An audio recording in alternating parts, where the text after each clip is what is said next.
I think that works. Yes, the captions are working, everything's working. Hello, everyone. Hello, hello, hello. My name is Fiona. My pronouns are she, her, and I'm totally prepared. I'm the host of What Am I Rolling, which is a twice-monthly RPG one-shot podcast, and I love reading tabletop RPGs, which is kind of the whole point of this, what I like to call an accountability system. I hope you're all doing well. I've made a few changes to the last stream, which you may notice. Firstly, that the camera is in focus. I realised that the settings of the camera were coming through at a much lower quality than would be on Zoom or anything like that, and so I discovered that I realised it on Friday whilst I was at work, and I was like, oh my god, that's why it looks rubbish. And not saying that it, like, whatever. So, but I managed to come back and fix it. So it looks a little bit better now when we're in this particular view. Not that we're going to be in this particular view for a long time, but I thought you should know. I've also done some chatbot commands, which now I've completely forgotten about, but Nightbot is here, which is exciting. And you can find out, I'll be able to at least type the commands a little bit quicker, and you won't hear me reading out various things. Etc. I hope you're all doing well. I hope you had a really good Tuesday wherever you are. So I might as well just get straight down to it. This game is a Solemn Vale by Dirty Vortex.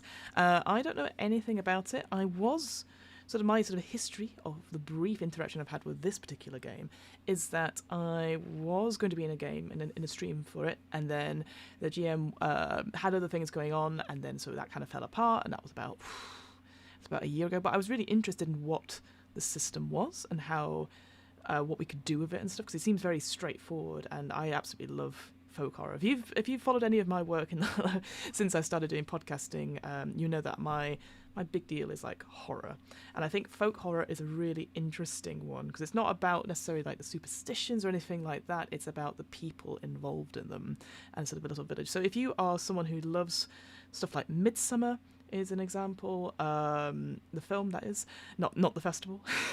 It's based on the festival, but also stuff like League of Gentlemen. That's where I sort of get my stuff from. It's a small village where there's local people, and they are doing things which the outside world would not like. So that's why I've sort of picked this game to look at. There's also a more of a self-interested interest in with this game is that I will be actually running it for hello Hamaloo. I hope you're well. Congrats on your stream last night, and congrats on some, I believe it's an alien casting, is it not? Hope you're doing well. I was just explaining why I've picked Solemn Vale for stuff. Folk horror is always beautifully intense, I know. That's why I really love it. And I think it is something that, again, we'll talk about Session Zero. I'm sure this book will talk about Session Zeros and boundaries and all that sort of thing, but it's something that, if run right, and if crafted with the players and the GM or the facilitator, it can be absolutely beautiful. So yes, but there is a self-interest in looking at this book as well, is that I am running a stream of it for Actual Play UK at the end of August. I do know. I do know my own schedule, and I said yes, I'm going to do it, and that was about maybe 3 months ago, and I've gone, I probably should look at the rules at this point. So that is the vested interest there. It is indeed. Well, thank you for joining. Obviously feel free to hang out in the chat, feel free to lurk, and feel free to comment and stuff, because again, all I'm doing is simply reading through the rule book. But of course, I would be remiss of me if I didn't quickly turn to the other screen. There we go. So this is where you can get it. I'll first talk about where it is. So Solemn Vale is published by a company called Dirty Vortex, who turns out they're not in the UK. It's weird. This game is supposed to be set in the UK around a fictional town called Solemn Vale, but it's written by people in LA, which I thought was quite funny when I found out about it. Yeah, you got Los Angeles. So you can you can pre-order you can order a physical copy and the PDFs only from the backer kit, which I think is really annoying. It's just because I feel like what happens if backer kit goes down or anything like that. I wanted to show, my big head's in the way, but if I move my Chrome browser across, you can see this beautiful, look at that, beautiful hard copy with the alt cover. Absolutely gorgeous, and I'll click through some of the inlays. Again, we'll see some of this coming in, but it's very striking, the artwork and the font as well. Really like it. I particularly like this spread. Terrifying. It's very much like, again, I can't remember the director now, but he's done Annihilation, and then the most recent one he's done is Men, which I will say I haven't seen. I've heard bad things about it. he has an obsession. I'll give you that with his films, but it just gives that sort of vibes of like Green Man-esque type mythology. Hello, Hazard Strikes. Hello, Hamilton. Hope you're well. Don't worry, I will finish the stream on time. Hope you're well. Hope work's not too rough for you today. I'm just talking about Solemn Vale. So, as I was saying, folk horror. So, tick for Fiona. But also, I'm running this for Actual Play UK. So, I'm hoping to get an insight on it beforehand. But yeah, I was just looking at the pages and the sort of, like I said, the hardcover. I recently got into on Instagram. There were people like obviously ASMR crafts, which is always really good. I saw somebody getting a book, like they've got their bookshelf and they're going through every book, and after they finish them, they reproduce the cover in a hardback copy book, like Penguin Classics. It's really, really good. I don't know, like, who has the time? It looks phenomenal, but who has the time for those things? Especially, you'd be like, is this book worth a Penguin Classic cover? I don't know. But yes, so you can get it on Solemn Vale, so you can purchase it from the backer kit. But if you're like Fiona, I do not have $50 to drop on a hardcover, or even like, oh, there's even a limited edition. Sorry, let me look at the limited edition. Oh, how gorgeous is that? But again, $80. It's expensive. I hear you. I absolutely hear you. And your soft cover, and oh, they've got some extra things as well. Well, I'll have to check it out. The PDF, again, is about, move over the screen, $25. I understand. Do not worry, because they've done a really excellent thing, which is they've done the standalone rules for Solemn Vale as a name-your-own price on itch.io, which is really good, and it seems like it has a lot in it. So just basically it's that full rule set plus an example of like what kind of boundaries and a story module. So you actually get a lot for the quick start. We're not going to look at the quick start because I do have an actual copy of Solemn Vale, but I just wanted to mention that, and I've put that in Alex Gardland. Thank you. Yes, Alex Gardland, our Annihilation and Men director. I know he's done more, but yes. But if now this is when Nightbot is going to F up, but if I type in that thing, maybe Nightbot will remember, maybe not, but it is, you know what, maybe I can pin that previous, we're all learning, folks. No, I can't do anything, but it's up there, it's up there in the chat. Nightbot does sort of check out Solemn Vale on the itch.io, so you can get your own free copy there. But I'm going to move back, ooh, you can't see my tabs, I'm going to move back to here, and with the power of with the power of OBS, we'll go straight into it. So this is the cover of Solemn Vale. So we're going to look at through Solemn Vale. I appreciate, although it's slightly off screen, it is 348 pages. Will we get through them all? Probably not. But my main focus today is to look at the sort of rules mechanic and basically how do we set the scene, how do we set stuff. I know there's I think 2 scenarios in this particular book. I'm probably not going to go through them on stream just because I might be incredibly lazy and use them for the Actual Play UK stream. So I need to do that in my own time and not bore you folks with like me just going, I changed this. But also when you buy the core rule book PDF, you also get the character sheet, and I think it's worth looking. I've got the character sheet up anyway for you to look at. Looks very straightforward, doesn't it? So obviously name, story, quite curious, and then presumably 3 stats of body, mind and soul, and then a weird tracker. I love that, weird tracker, and then some notes, and it's all on one page. You know what? I love that. I absolutely love that. Oh heck, there is one heck of a delay. Oh, it's okay, but Nightbot has appeared. Hey, there's the 2 things I got right in over the weekend. Fixed the camera, added some lights, and Nightbot. So anyway, I'm gonna take a cup of tea and we'll just get cracking, shall we? As I said, if you're lurking in the chat, thank you so much for being here. Check it out. Obviously, I'm not sponsored by Solemn Vale or Dirty Vortex, but please go check out their stuff, and I'll keep regularly posting in the chat the link and whatnot. But let us get right to it. First of all, what a stunning cover, right? I know I was sort of gushing over the sort of hardback and then the limited hardback sort of like striking image, but this is gorgeous. Again, and I know I say this every stream, why is there no posters of these things? we get movie posters, we get TV posters of very arty style stuff. We never get posters really of RPG books.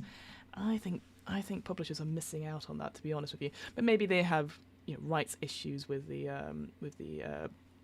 copyright stuff with the artists and stuff like that. I just think I would love like postcards.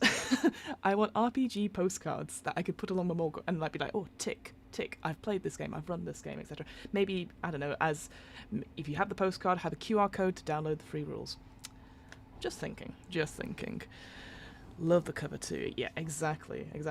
As one creative to another, Hamilton, I think we're both in on this. I'm going to zoom in a little bit because I appreciate my eyes are rubbish. So that if my eyes are rubbish, the stream's eyes are going to be rubbish as well. But also, great coat game. I would totally have a coat like that.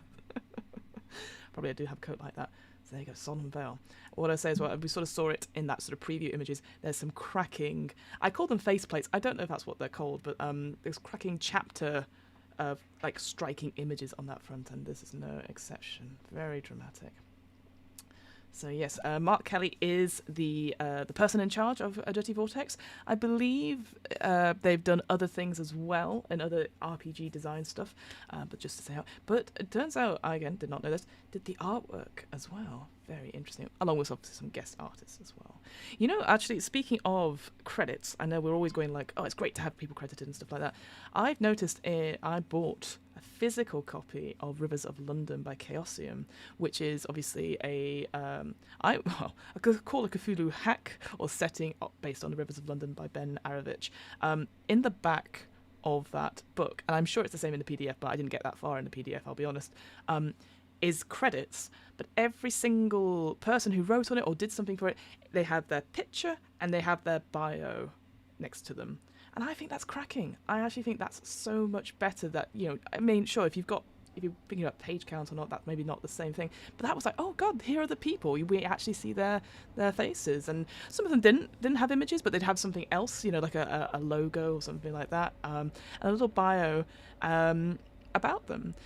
I mean, maybe, again, if it was like a PDF or something like that, maybe to have links to where the other work is or something like that. But I thought that was really neat, and I hadn't seen that in any other RPG. At some point, I know I'll look at Rivers of London as well, because I'm a fan of the setting. Book series, iffy, myself. Get them printed yourself? Yeah, but I do want to give money back to some of the artists. That's the other thing as well, is that you see a lot of artwork that is stolen on sort of Redbubble and those other printing sites. There was going completely off tangent, I know, but there is a improviser who did these incredible infographics about the different formats, but she sells them, and there's a way she sells them, but she's like, I don't make any money off them, but I'm very happy for people to, you know, put them up in my studios and stuff like that. But so many people have taken them and put them on other sites and charging like 25 quid for them, and you're like, don't feel good about that. But you're right, I could easily just, if it's just for me, I could just print it out myself, couldn't I? But do not condone that. Condone is a weird word, I don't know. But anyway, on to the contents page. So we have, count with me everyone, 1, 2, 3, 4, 5, 6, 7, 8, 9, 10, 11, 12, 13. Oh, I'm lucky for some. We've got 13 sort of sections or headings. Welcome to Solemn Vale, the system rules, the story module footprints, which is available in the free rule set. I think a little bit about presumably the a setting itself, and maybe things to sort of inspire the setting. So we've got the decay of the 1970s, the heart of the rustic town. Well, that could be quite interesting to talk about. The manors and estates, and then another story module there, the crisis of Father Aloysius. Meat of the Earth, Boundaries, Omega Cult, and then, another story module, Hounds of the Unleashed. So you get 3 different scenarios then, it seems. That's quite exciting. I know at the beginning, because I had a quick look ahead, there is a story to read out to give out the tone of what Solemn Vale is. So I might read that, but we'll see how we go. Hey, Dead Toothbrush, how are you doing? How are you doing? Oh no, here comes Bean Chat. God damn. Oh man. Well, hope you're doing well, Dan. I hope everything's good with you. Hopefully the heat's died down a little bit. I appreciate it's pretty warm in the rest of Europe. We're okay for now. I was just saying, just going through what Solemn Vale is. So it's a folk horror tabletop RPG. Again, 300 pages plus for this one, but we're only going to be looking at the rule systems and maybe a few other bits and pieces depending on how we do, because I do have a card cut-off time. So we've got our secret film club later. Oh dear. So yeah, so this is a story I was going to talk about. I'm going to read it aloud because I am boring, but I only read a little bit of it, so. Tommy hadn't spoken for a while. It had been quiet as the little hatchback sped through the country lanes. Gerald had begun to think the boy had dozed off in the back seat when, without warning, the old argument started. I still don't get why we had to move. Gerald sighed, looking up at his son in the rearview mirror. The boy sat with his chin in his hands, staring with glassy eyes as they passed green fields. Oh, come on, mate, we've been through this. But why? I don't want to change schools again. I liked it at home. Bloody children, always argumentative. Gerald raised a hand from the wheel in surrender to the 9-year-old. We both knew there'd be some changes when we lost your mum. Eh? It's just one of those changes. Okay, so I should have put this at the beginning of the stream. I apologise. Massive trigger warnings in general for folk horror. There's usually, if you look at the tenets of folk horror, there's usually the death of something that makes people move or change. Normally a parent, and annoyingly, usually a mother. I did look this up beforehand, so apologies in advance. But yes, massive trigger warnings for grief and everything to do with folk horror in general. We knew there'd be some changes when we lost your mum, eh? This is just one of those changes. The house in Bristol, was too much for just the two of us. Anyway, I thought you were excited to see your granddad's old place. It is. It's in the middle of nowhere. I never wanted to live there. What's going on in the chat? What are you doing? It's better today and way better now, so we can get back to things now. Good. You do. Oh, nice. Oh, good. Well, I'm glad things are better, Dan. Lots of lads your age love to live in a place like Solemn Vale. Roll credits. Out in the countryside, lots to explore, all sorts of trouble to get into, yeah? Just wait till you see your granddad's old house. Looks like something out of one of your games. The boy sulked and didn't respond.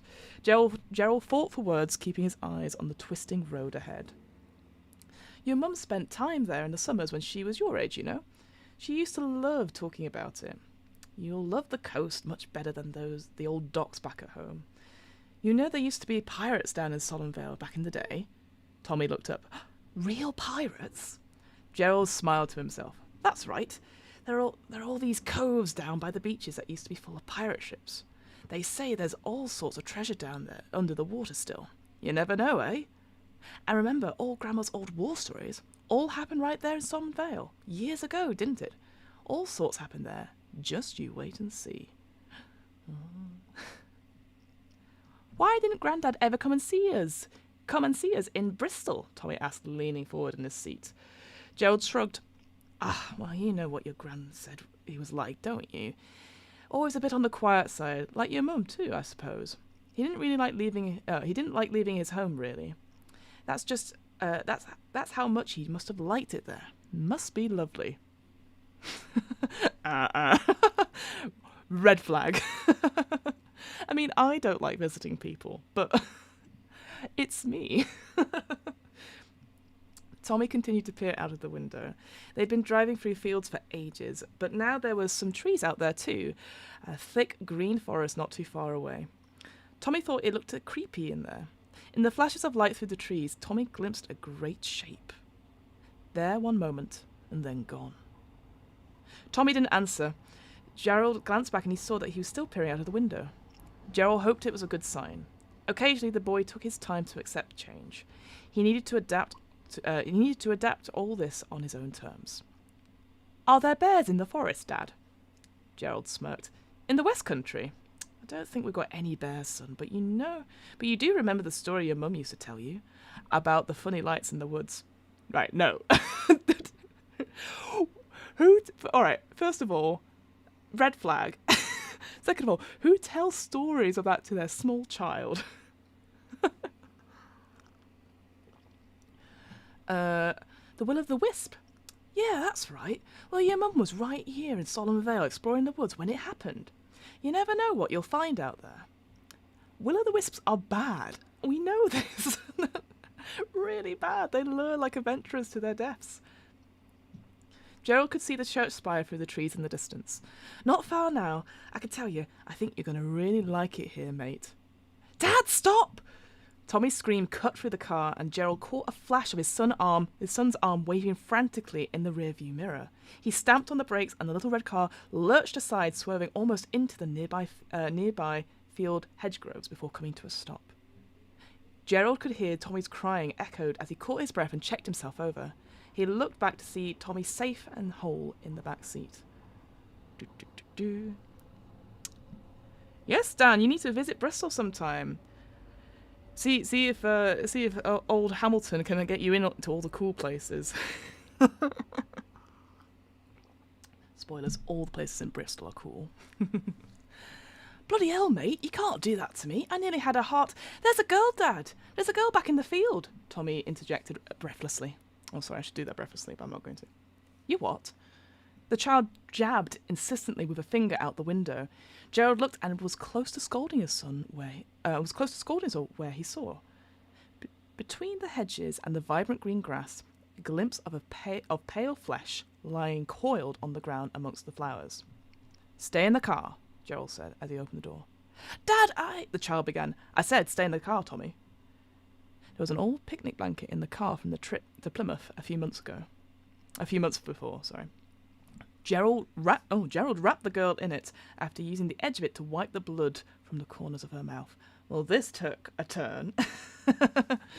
Can you talk? He asked quietly, lifting the girl in his arms as he stood. He guessed she might be 15 or so. She weighed little more than a child. She murmured low, but didn't respond. Her eyes glazed, staring past Gerald, unseeing. It's all right, don't worry now, I got you. We'll get you home. Tommy stared, goggle-eyed, from the back window as Gerald approached. Dad, is she okay? Yeah, she's just been in a bit of an accident is all. We'll take her into the village to make sure she's safe. Gerald leant back the passenger seat and placed the girl on it. Her head rolled restlessly as if in a dream, her brow creased. Gerald seated himself back behind the wheel, and the little car creaked into gear and is set off down the lane. A few moments later, they passed a sign by the side of the road, a wide old sign, colours dimmed a little by the years of rain. An elegant image of curling trees reaching for the skies above a curious blue blossoming flowers. Framed neatly above were the words in a classic typeset. Welcome to Solemn Vale. It was hard to put a finger on the feeling that came over Gerald as they crested the hill. The village of Solemn Vale spread out before them. Trees dotted the roadside. Pleasant little buildings began to appear, and faces turned to see the little car go by. It's proper League of Gentlemen stuff. I can already hear the theme music in my head. Just obviously less funny and obviously of that time. It was a curious feeling, finally coming to this place. He'd heard so many stories over the years. His wife spoke so much of growing up in this odd little village. It never occurred to Gerald in all the time to ask her why she never wanted to go back, why she'd never wanted to take their son to see her childhood home. That question had kept Gerald up at night. Really? Oh, why did she want to take her son to her childhood home?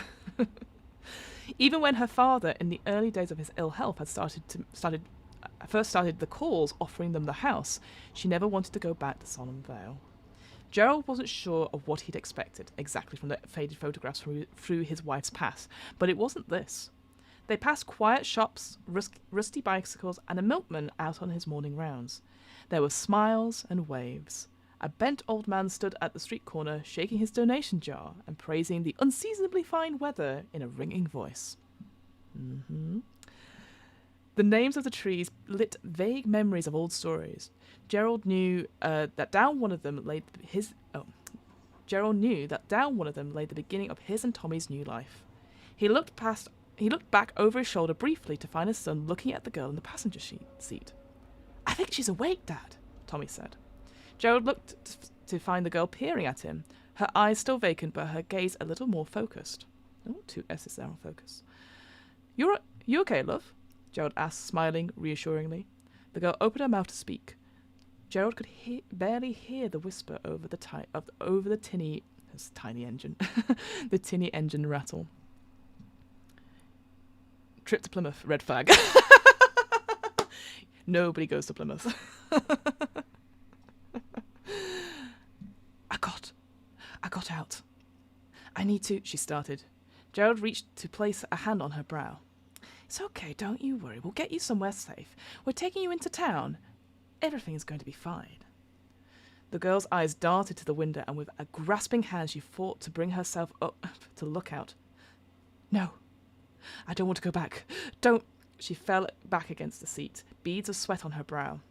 Gerald shushed her softly, and the girl seemed to lose consciousness once more. What are we going to do, Dad? Tommy asked. I saw a sign back there for the police station, Gerald replied. I think she needs to get somewhere safe. The stone steps of the Solemn Vale police station were wide and unforgivingly high. Gerald almost stumbled as he made his way up to the top with the girl in his arms.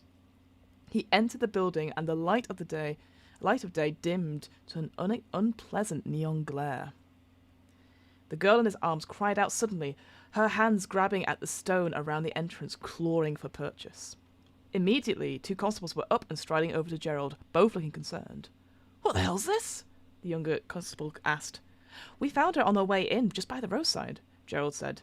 I don't know who she is.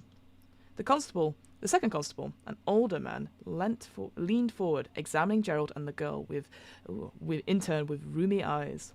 He stretched out a hand, taking her elbow, helping Gerald gently ease her to the floor. Where did you say she was, lad? He asked. Gerald could only point and gave a shrug. I'm sorry, I don't know the roads. About half a mile out, past the forest. He helped the girl into a nearby chair and knelt down before her. Tommy was suddenly around his legs, tugging at his father's shirt. Gerald took his hand and gave him a reassuring smile. What are you doing past out the fields? The question was sharp and came from neither the policeman, who remained focused on the girl. Gerald turned to see a tall man peering at him over a neatly trimmed white moustache. The Colonel! That stare put Gerald on edge. We were just heading into town. The girl was... What's your business here in Solemn Vale? We live here. We're just... No, you don't. The man took 2 heavy strides forward, bringing his bulk uncomfortably close to Gerald. The silver identification on his crisp black jacket read Sergeant Bounds. I know everyone who lives here. We're just moving in here today. The address is 16 Old Cats Crescent. Great name for a street. Talking to the man gave Gerald the awful feeling of being 10 years old again and being summoned into the headmaster's office. Sergeant Bounds gave Gerald a long look and peered down at Tommy. Slowly, a knowing smile spread across his face. Well, about time someone came in to brighten up the old Ashcroft place. I'm betting that would make you a friend of little Maria. She was my wife, Gerald said. After a moment, the sergeant nodded. Shame. Her passing and all that. It was like a light went out of her old dad when he heard. Broken heart will lay an old man low faster than any of that cancer. Another trigger warning there, apologies. Gerald held on to Tommy's hand and Tommy gripped back. Never should have left if you ask me. Solemn Vale is a nice place to live. The sergeant looked over at the girl seated in a chair, her vacant eyes staring ahead. Still, nice to have some new blood back in the village. He suddenly turned his gaze to Tommy. Eager to see your old granddad's place, I bet. Tommy looked to his father, unsure, before nodding shyly. Well, how about I show you up there myself? My name's Sergeant Sam Bounds, and I know everyone in town, and now... He crouched to give Tommy a playful nudge on the shoulder. Well, now, I know you too. Ugh. Straightening up, the sergeant gave Gerald a firm nod. Good of you to bring the girl back to us. We'll make sure she's safe, don't you worry a bit. The sergeant reached for his hat. Sorry, that was a question mark there. I thought there was a question mark there. The sergeant reached for his hat. He pointed to the 2 constables present and barked sharply. Robbie, make our guests comfortable and let the relevant parties know. Steve, take care of things here and tell Angela I said I'll go check the road. Tell Angela I said to go check the road near the old Count house again. The constables nodded. Between them, they lifted the girl up. As the sergeant extended a hand to gesture Gerald out of the building, she looked back over her shoulder. Her gaze met Gerald's. Her eyes were glistening and red, and her mouth opened as if to speak, just as she moved out of sight. Red flag. Gerald could not concentrate on as they drove through the village, following the sergeant's black and white car. There was just something he could not put his finger on that was setting him on edge. The quietness of the roads and the shops they passed seemed to conceal something unseen. He realized he'd been silent since they left the police station, and reasoned with himself that it was the girl that had shaken to his positivity. She was in safe hands now. "That policeman is creepy," Tom announced. Gerald sighed but nodded. Yeah, I think so too. Thing about these little places is, it's not like being back home in the city. No one needs to hide because everyone knows everyone, sort of. It's good for people to have your back, though, yeah? Being part of a community. People just get a bit close is all. The car ahead pulled to a stop. Gerald and Tommy found themselves staring up at the old house, the rusty number 16 on the open metal gate, designating it as their new home. "What if you need to hide, though?" Tommy asked quietly. Gerald opened his car door. "Who do we need to hide from, mate? You're safe out here. This is our home now." The sergeant stood, arms crossed over his broad chest, looking up at the old building. Shutters closed, grass overgrown, it had the look of a building vacant a decade, not 6 months. "Glad someone's going to make something out of the old place," the sergeant said, looking at Gerald. "A lot of history here. You might not know it, but your wife's father was something of a local celebrity." He began to walk towards the building, and Gerald, closely followed by Tommy, went after. The key that his wife had kept all these years still worked, and slipped so neatly into the front door's ancient lock it was like it had been greased. Soundlessly, the door swung open. It wasn't as dark within as Gerald had somehow expected. There was dust on the floor and pictures on every wall. A coiling staircase was leading up to the higher floors. He was an architect, wasn't he? Oh. "Hamilton, is this you?" Gerald asked the sergeant as they walked in. "Oh, that he was. He was a builder of many things. Solemn Vale is always growing, you see. We like people who build round here." The sergeant took a step back from the front door and gave a tilt to his hat. "I'll let you folks get settled. Sure, if you need a little time to get your bearings. You need to get a little time to get your bearings. Yeah. I'm sure the welcoming committee will be around soon enough." Oh man, big red flag there. So many red flags, it could be bunting. Welcoming bunting. "Now we know that you're here. The local ladies love meeting the new folk." "Thanks for the escort. We appreciate it," Gerald said. Tommy took a tentative step up the wooden staircase, peering into the unknown above. Gerald was glad to see Tommy's interest, but something was stuck at the back of his mind. The look on the girl's face. Every time his thoughts wandered. He glanced at Sergeant Bounds. "You let me know if the girl's okay. I'm the guy who worries, you know." The smile on the sergeant's face was wide, but it did not reach his eyes. "Don't you worry. I can assure you, here in the village we look after our own. When someone needs taken care of, we take care of them." The sergeant gave Gerald a hearty slap on the shoulder as he turned to leave. Gerald might have toppled if he hadn't been holding the door. He moved to close it when the figure of the sergeant twisted to meet his gaze once more. "I almost forgot. I wanted to be the first to say, on behalf of our quaint little village, welcome to Solemn Vale."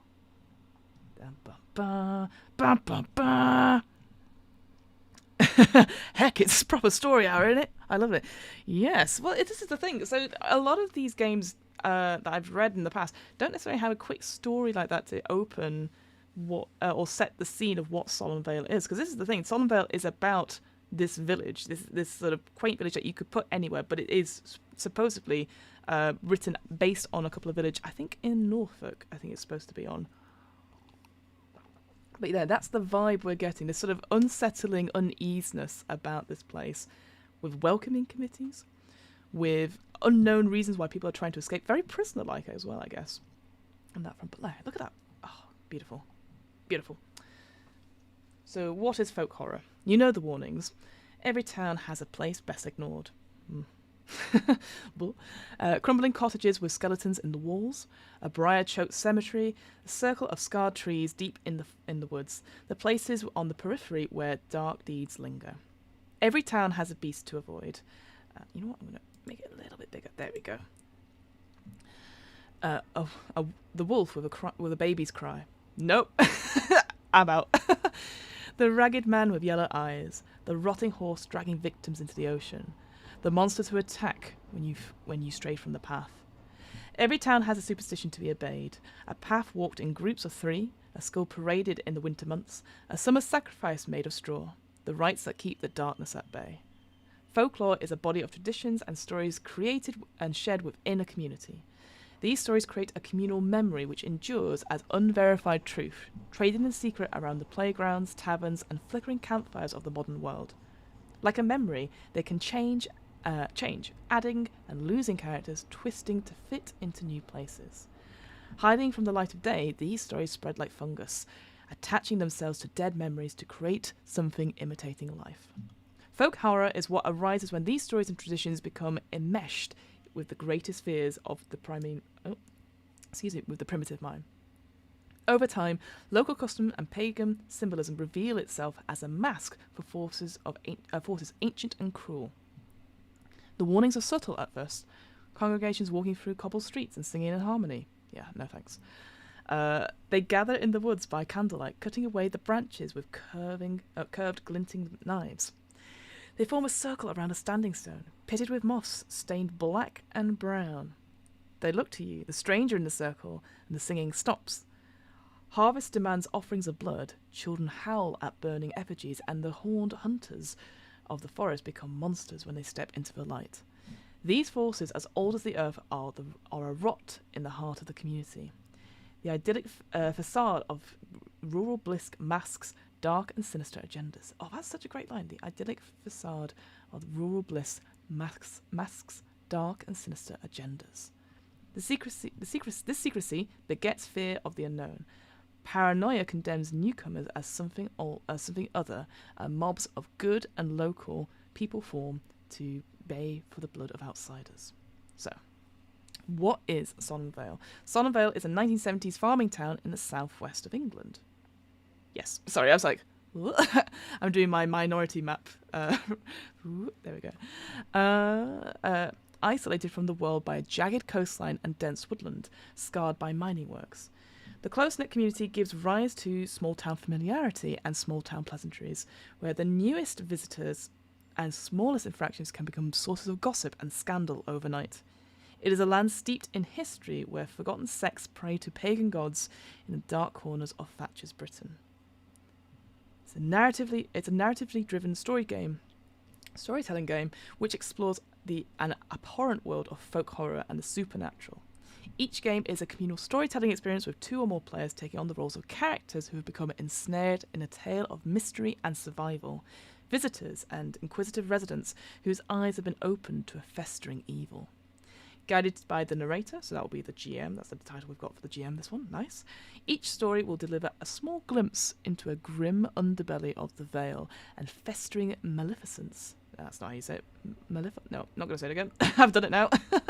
Feeding it. Success is by no means certain, as the weird corrupts and destroys all who confront it. Solemn Vale is also a state of mind, twisted and macabre, laced with dread and paranoia, and occasionally tinged with dark humour.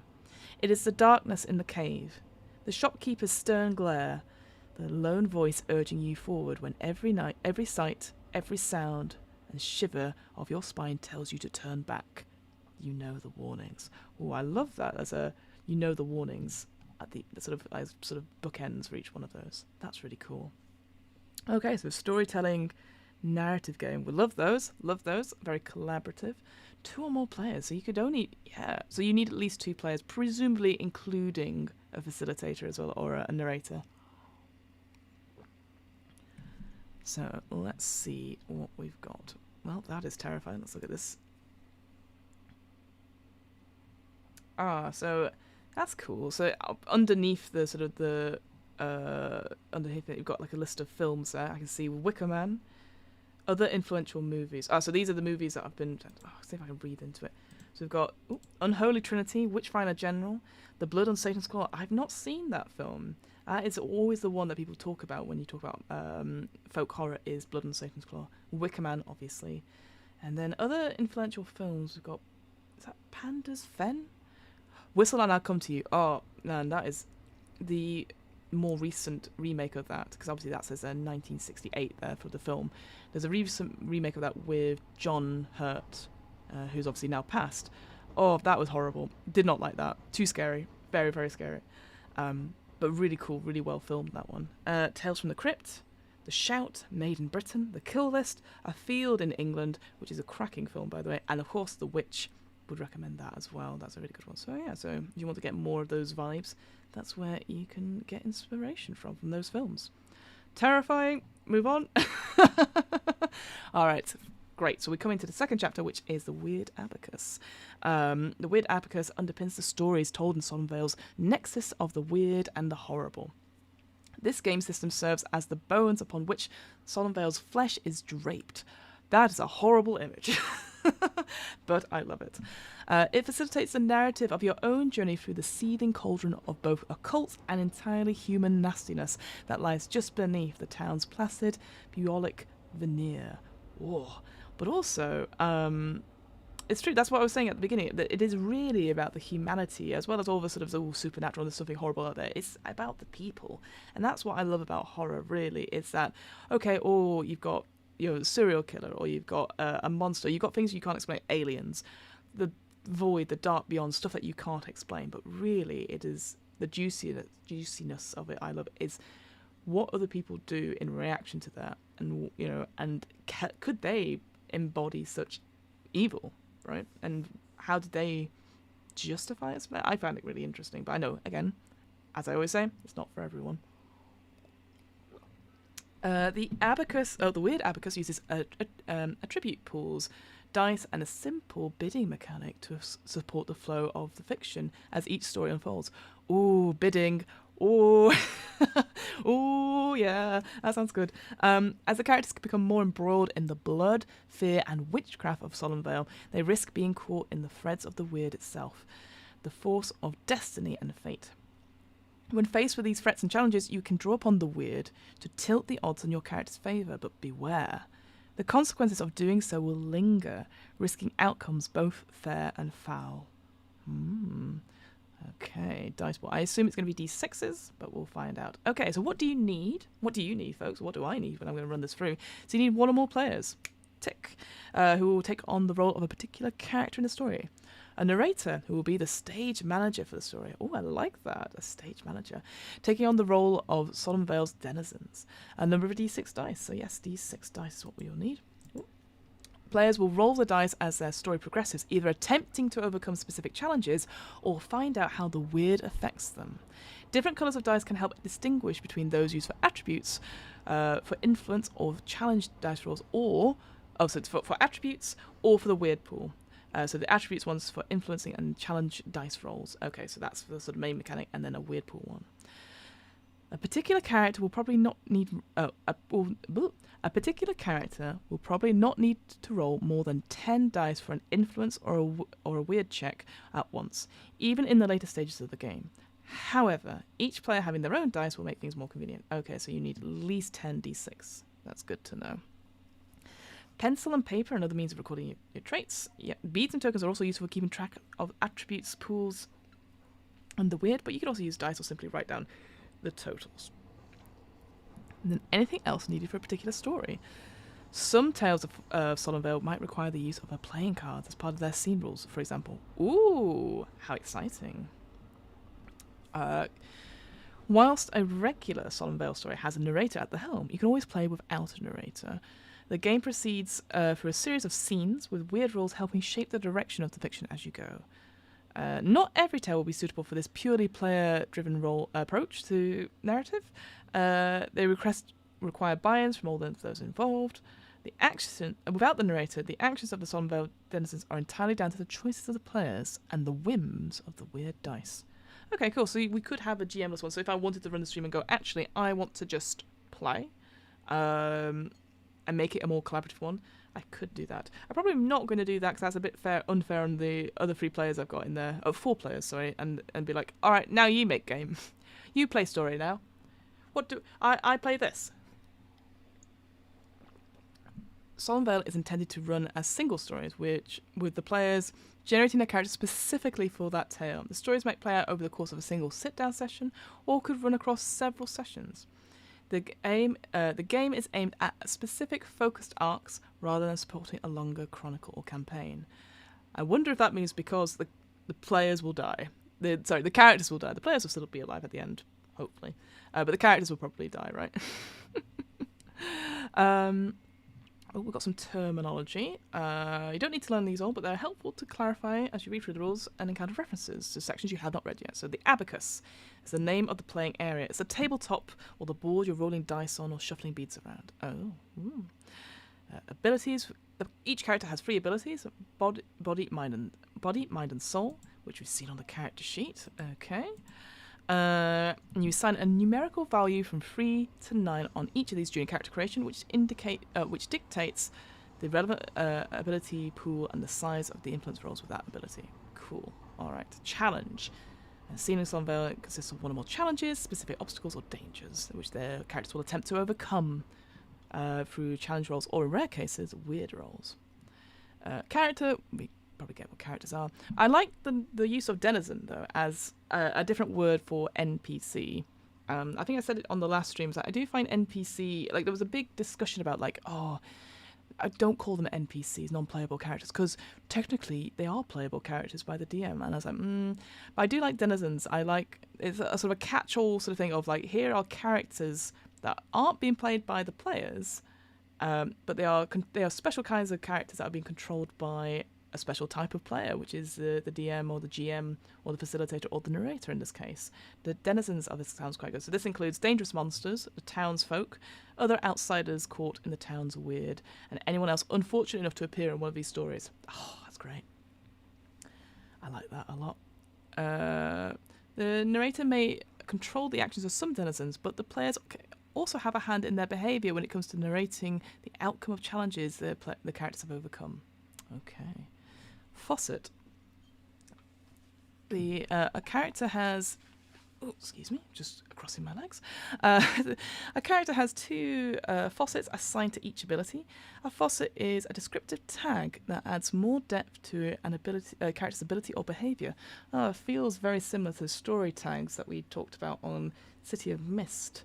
That sort of a little while ago now, we did that sort of read through. Okay. Narrator, got who the narrator is, and players, we know who the players are. Scenes. Scene is a discrete playing unit of the game. During a scene, players will face one or more challenges that they'll overcome. They will move through scenes until the story ends. Sometimes the flow of play may require some action outside the body of a scene to facilitate the transition from one to another. Any dice rolls prompted by such circumstances are always influence rolls. Characters may never overcome challenges outside of the scene. The emergence of a challenge transforms the situation into a scene by its nature. Scratched out. A player may have an ability scratched out as a severe consequence of failing to overcome a challenge. A character with this ability removed in this way cannot regain any points in the relevant ability pool until treated appropriately. If an ability would be scratched out for the second time, the character is defeated. So that will probably explain why there's no sort of hit points of that. I thought maybe here the weird track would be maybe hit points perhaps as a way that you're being consumed by the Solemn Vale's freaky deaky nature, but never mind. That's quite interesting. So story, get that. Stage rules. So the story, denizens, and location, time of day, influence of the weird, and other factors can all apply stage rules to a scene. Stage rules are additional mechanic elements applying to a particular scene in question, such as heightened challenges or triggers for specific events. So this feels a little bit like, I'm trying to think, Yazeba's Bed and Breakfast is the one that comes to my mind, that for each chapter you play through, you can have different mechanics in that chapter, so you don't have the same mechanic going throughout if you come back and play it. But this sounds like you have obviously the base rule, which we'll probably come to, and then like on top of that, for this story, you have this. So I guess whilst it is more of a one-shot sort of a one-shot sort of going through story sort of thing, because you can't bring back your characters set per se. I do like the idea that it's a replayable system because you could try something new with a different stage rule each time. That sounds quite fun. All right, so these are the different types of roles we've got challenge roll, we've got influence roll. Challenge roll is a dice roll made to overcome a challenge. No. Players decide how many ability points they wish to spend on the roll, and then add that total to the result of a single six-sided die, no, d6. An influence roll, on the other hand, is used to determine various other minor interactions a character may have that are uncertain of outcome, recovery of attribute points, and the influence of weird. Making it an influence roll takes a number of dice equal to the relevant value and rolls all of them at once. The result of the highest number rolled. The result is the highest number rolled on any other dice. Okay. I presume it's going to be like. I wonder what success is in this game then. I guess maybe you set the difficulty of that you've got to get over 7 for a challenge roll, and then you can be like, okay, spend however many in body and then get over 7, and then influence roll, I guess, is just it's got to get at least a 6, perhaps. Weird pool. There are 2 types of weird pool: the characters and the scenes. Ooh. The scenes weird pool consists of several weird points the players can draw upon to enhance their challenge rolls or introduce other effects. When a character takes a point from the scene pool, it adds to their personal weird pool. This pool is used to determine the number of dice in any weird roll the character may make, increasing the chances they'll be caught up in the weird's fickle power. Alright, during playing the game, you pick a story to play through and determine who the narrator will be. It's going to be me. And who the players will be. It's the people in the actual Play UK chat that I'm in. Create characters suitable for the story's concept, or use pre-generated characters as appropriate. Well, I guess it depends on which story I pick, but we'll have a look. Lay out the opening scene for the story.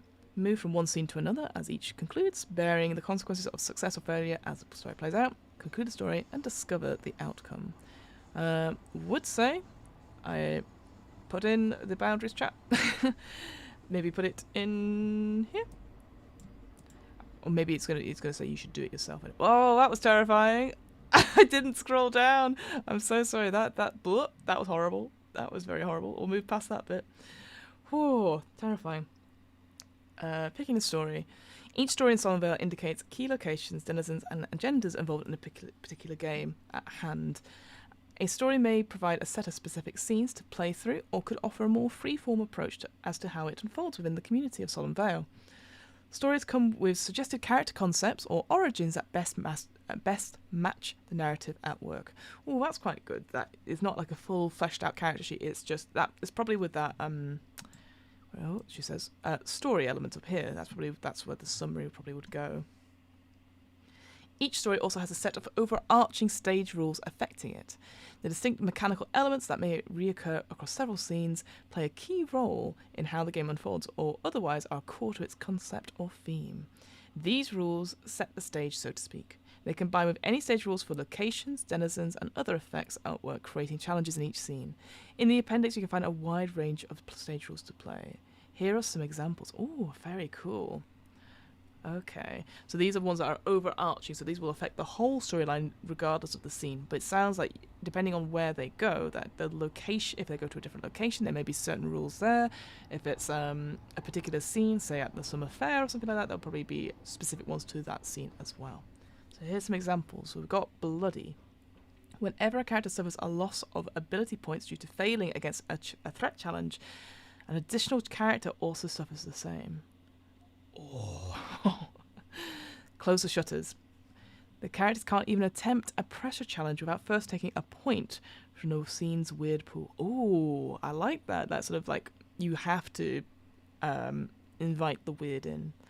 This point does not offer any of the any other usual benefits. Delay. Whenever the characters fail an obstacle or pursuit challenge, add 1 to the count of the appropriate stage rule. Devil's Due.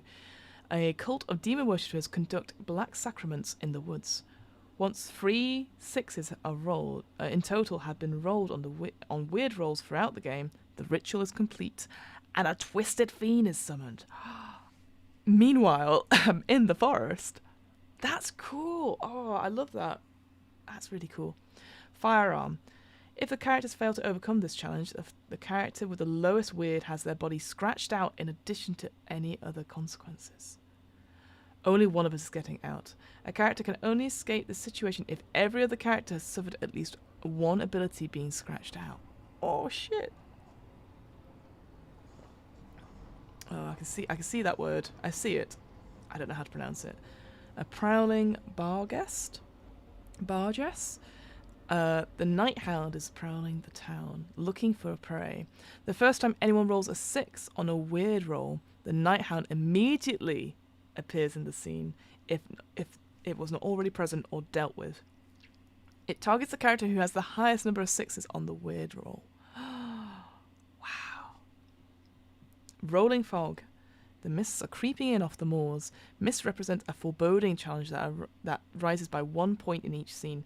Failing to overcome it results in fear, confusion, or characters going astray in the fog. I love a good fog scene. Always good. Ooh, I do like these rules. I do like rules which they might not. You would tell the players about, like the Devil's Due one, for example. Well, you tell all the players about it, but like maybe the story you're telling is not connected to that at all. That's very cool. Looking through. Alright, so we're on to character creation. Excellent. How are we doing for time? Oh, almost at 6. Alrighty. In Solemn Vale, each player takes control of a single character, role-playing their personality and choices. Yes, that's how role-playing games work. The player decides how the character tries to make their way through the unfolding horror of the situation they are in. To build a character, you decide on the concept, assign abilities, and choose facets. Not faucets. Why am I saying faucets? Facets for each ability. Ooh. Concept. So the concept is the heart of the character. It's who they are, what they want, and why they're in Solemn Vale. It is that most terrible of choices, the character's name. The concept underpins how the character will act in the narrative of the story. It's important to pick a concept with the story in mind. A tale of haphazard hitchhikers stumbling upon a remote town as the mist rolls in off the moors will need a different cast than a story of backstabbing, envy, and occult transgression amongst the local parish flock. Sample character concepts include a young hitchhiker arriving in Solemn Vale during traditional harvest festivals, traditional harvest celebrations, an outsider that comes to attend a strange relative's funeral, a police officer dispatched to investigate why the crime reports from Solemn Vale area does not all add up, Wicker Man, a government agricultural inspector drawn by the rumours of regular breaches in local farms. Oh, that could be a good one. A journalist digging into the secrets of big families of Solemn Vale. An art collector looking for more work by a tormented artist from the last century who painted bizarre, unsettling images of the landscape around Solemn Vale. A wealthy banker from this big city looking for a holiday home in the Bucolic countryside. A newly arrived resident who just moved in, oblivious to Solemn Vale's nature. A long-term resident desperate to escape Solemn Vale, and a local cult member, perhaps trying to escape their former comrades, or still attempting to achieve their dark machinations. Enjoyed. Group cohesion is the idea to create characters who have pre-existing connections to one another, even if your characters come from an infinity variety of disparate backgrounds. Yep. So maybe you need to do group character creation then. Maybe. So it sounds like I'll obviously have to pick the story and then put it out in the and say like, okay, there's some ideas, maybe give some suggested ones, and they can build on it from there, the players. Even if you're playing a story that pits the characters directly against each other, personal connections will make the resulting conflict a much richer tale. If your group agrees to it, here is a potential optional rule your characters can benefit whilst recovering spent ability points. See recovering ability points later in this chapter. Okay. During character creation, choose another character in the group and determine how your character knows that person and what sort of strong reaction they are having to them. whether it's friendship, bitterness, rivalry, protectiveness, or anything else in the gamut of human emotion. At the end of the scene, if the group agrees your character strongly drew on that connection to help achieve their goals, regain 1 additional spent point in any ability of your choice. Okay, so it's almost like fiasco-wise. You can bring up those relationships, perhaps, or maybe like, oh, you owe money to this person, or you're on the run from this person, or there's been a marriage between your families, perhaps. I guess you just have to be careful with players that might go, look, I said I'm sorry about, and then talk about X event in every scene they're in. But, yes, interesting. Good one. All right. That's the character sheet with no notes. Abilities. Each character has 3 abilities: body, mind, soul. Each of these have a numerical value assigned, which indicates the starting and maximum number of points the character possesses in that ability and dictates the size of any influence rolls made with them. You have 15 points to spend between 3 abilities. You can assign a minimum value of 3 and a maximum value of 9 for any single ability. Note that having a high value does not necessarily mean the character is strong, brave, smart, or the like, although that might be the case.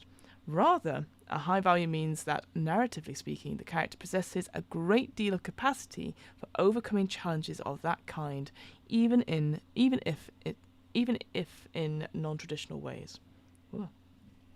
So body deals with physical challenges of obstruction, pursuit, and threat. It's likely to be needed for grappling with a furious denizen, shoving a heavy barrier out the way in a hurry, or running from an angry bull in a field. You know, the classics. Mind deals with the mental challenges of logic, pressure, and wits. Mind is likely to be needed for puzzling through a devious cipher, convincing an obstinate denizen to help, or quickly spotting a clue in the environment. Soul deals with the spiritual and occult challenges of foreboding, invocation, and taint. Oh dear. Soul is likely to be needed for a gathering, the courage to overcome fear, grappling with the occult forces of a spell, and resisting the tempting corruption of Solemn Vale's dark powers. Cool beans. Wanted to check one thing quickly. Did I actually start it? I did. Good. Never mind.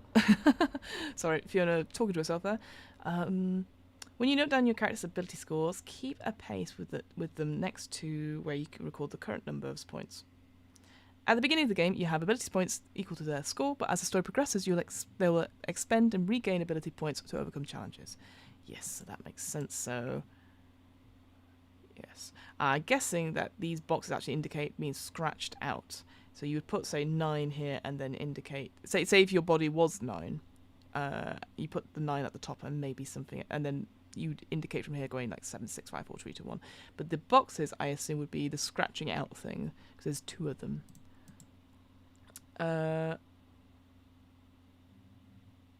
Keep the space next to them. Oh, maybe it's the other way around then. Mark a circle, box, or other indicator next to the ability score, next to each ability score. If the character has the ability scratched out due to consequences, fill the circle in to mark its damage state. Ah, okay. I think I see. And then you've got a little quick guide here. So again, those different roles we talked about before, those are where they come under. So that's up to me as the narrator to remember, like, oh, this is a threat roll, roll body. This is a wits roll, roll mind. You know, this is a foreboding roll, roll soul. So I need to remember that. Facets. Finally, pick 2 facets for each ability. A facet is a brief description that adds depth and detail to your character. A facet doesn't need to be positive in nature. A character might be athletic or quick-witted, but being clumsy or aloof can add just as much to the story. By default, they don't have a mechanical effect in the game system. You might decide as a group to use the recovery option. The facet recovery optional rule. I don't know why I had a problem with that. See recovering ability points for below. Okay. Once you've created your characters, take some time to flesh out their context. Do any of them know each other before the story begins, whether as friends, rivals, or acquaintances? Do they possess any connections with Solemn Vale itself? What are the specifics of their immediate situation? A family whose car's broken down while passing the town on the way to somewhere else will have a different attitude to Solemn Vale than a group who have purposely come to the town without such mishaps. You may optionally choose to begin with a single point of weird in your character's personal weird pool. This reflects an existing entanglement with the mysteries of Solemn Vale and could bode for good or for ill. Players' advice: winning and losing. Solemn Vale is a game where the story matters most. You will likely be cheering on your particular character through the horrors that unfold, and that's great. However, the game isn't really about winning or on a personal level. It's about seeing how events unfold and what fate befalls the characters. This means terrible things will happen to your character. They may be injured, their soul may be tainted, or become ensnared by the weird. If your character suffers in this way, it's not a failing on your part. Rather, it's an opportunity to explore the role of the character as they struggle through such calamity. Setbacks and disasters help bring the story alive, and provide everyone at the table with a fulfilling experience, even if some of the characters involved don't make it to the end of the tale. Spoilers, I don't think many of them will. Alright, a game of Solemn Vale begins with the opening scene, and as the story progresses, the characters will move from one scene to another until the story concludes. Yep, so just like role-playing games in general. The narrator keeps an oversight over the story's progression and how the denizens and environs, great word, of the Solemn Vale change as the game continues, but the players also participate heavily in detailing how the narrative unfolds. That's all fine. To set a scene, the players must first decide which characters are present. It's not necessary to have every character present in one scene. However, if the characters split off doing various different things, the narrator might choose to run one overarching scene. This could flick the focus of attention between the different characters as they tackle whatever challenges they are present to deal with. I like that. Oh, so I wonder then, like I'm just reading the next bit, I wonder then if it's a different location scene that you're flicking back and forth, does that mean it would be the same weird pool for those little different locations? Lots of little montage scenes, but you still have the same weird pool for that scene. The narrator then assembles the scene's weird pool and lets the players know that any relevant and evident stage rules at play within the scene. Oh, of course, and then the stage rules on top of that, yeah. A scene usually involves one or more challenges. A given element of the scene might contribute several challenges at once. Each challenge has a value assigned to it, indicating the numerical value that the challenge roll must be equal or beat to overcome it. Challenges are divided between 9 types of obstacles, each associated with the 3 abilities. So yeah, that comes back to these things here. Cool. All right. So looking at body, we have 3 types of challenges there: obstruction, pursuit, and threat. Obstruction is a physical barrier or impediment of some kind. It might be a heavy door, solid chains, hard work digging up a fresh grave to discover who was really buried there. Again, classic things that you do. A pursuit is a challenge of physical swiftness and movement. It might be pursuing or fleeing from a denizen, running a race, hiding from a hunter, or trying to crank the motor fast enough to get the engine started before the night hound arrives. A threat here is direct danger of a physical kind. It might be struggling with a knife-wielding denizen, trying to avoid getting shot by an angry farmer with a shotgun, or bashing the squire on the head with the bust of his ancestor. Cool. All right. I like how, so that's kind of going to cover combat quite a bit then, because combat and chases, so that's quite good. Then for challenge, we've got logic, pressure, and wits. Logic is a challenge of intelligence. It might involve figuring out a pattern behind some murders, deciphering a code, or conducting an investigation. Pressure is a challenge of social interaction. Man, always pressured on doing those. Putting pressure on people to do what you want. This might involve manipulating the vicar, charming the shopkeep, or shouting down the angry mob. Wits is a challenge of perception and swift reactions. It might require spotting a hidden clue, identifying the figure fleeing in the dark, or figuring out that the vicar was lying. And then finally, there's my water. Finally, I got challenges of the soul, are foreboding, invocation, and taint. Foreboding is a challenge of fear and determination. It might be finding the courage to enter the dark woods, fighting down the paranoia fanned by the cult leaders. Oh God, how do you say that word? Demogoratory? Nope. Words. And holding your shit together in the face of the abattoir-like basement of a demented killer. Nope, big red flag there. Invocation is a challenge of occult control. It might be incanting a spell from an old book, attempting to speak the 7 names of the black beast to fend off a monster, or attuning oneself to the strange energies that indicate a dark rite performed previously in the location. And finally we have taint, is a challenge of resisting corruption. Aren't we all doing that all the time? It might be resisting the tainted magic of the old witch, fending off a warping occult infection, or holding back the desire to just give in to the monster's whispers and embrace the darkness.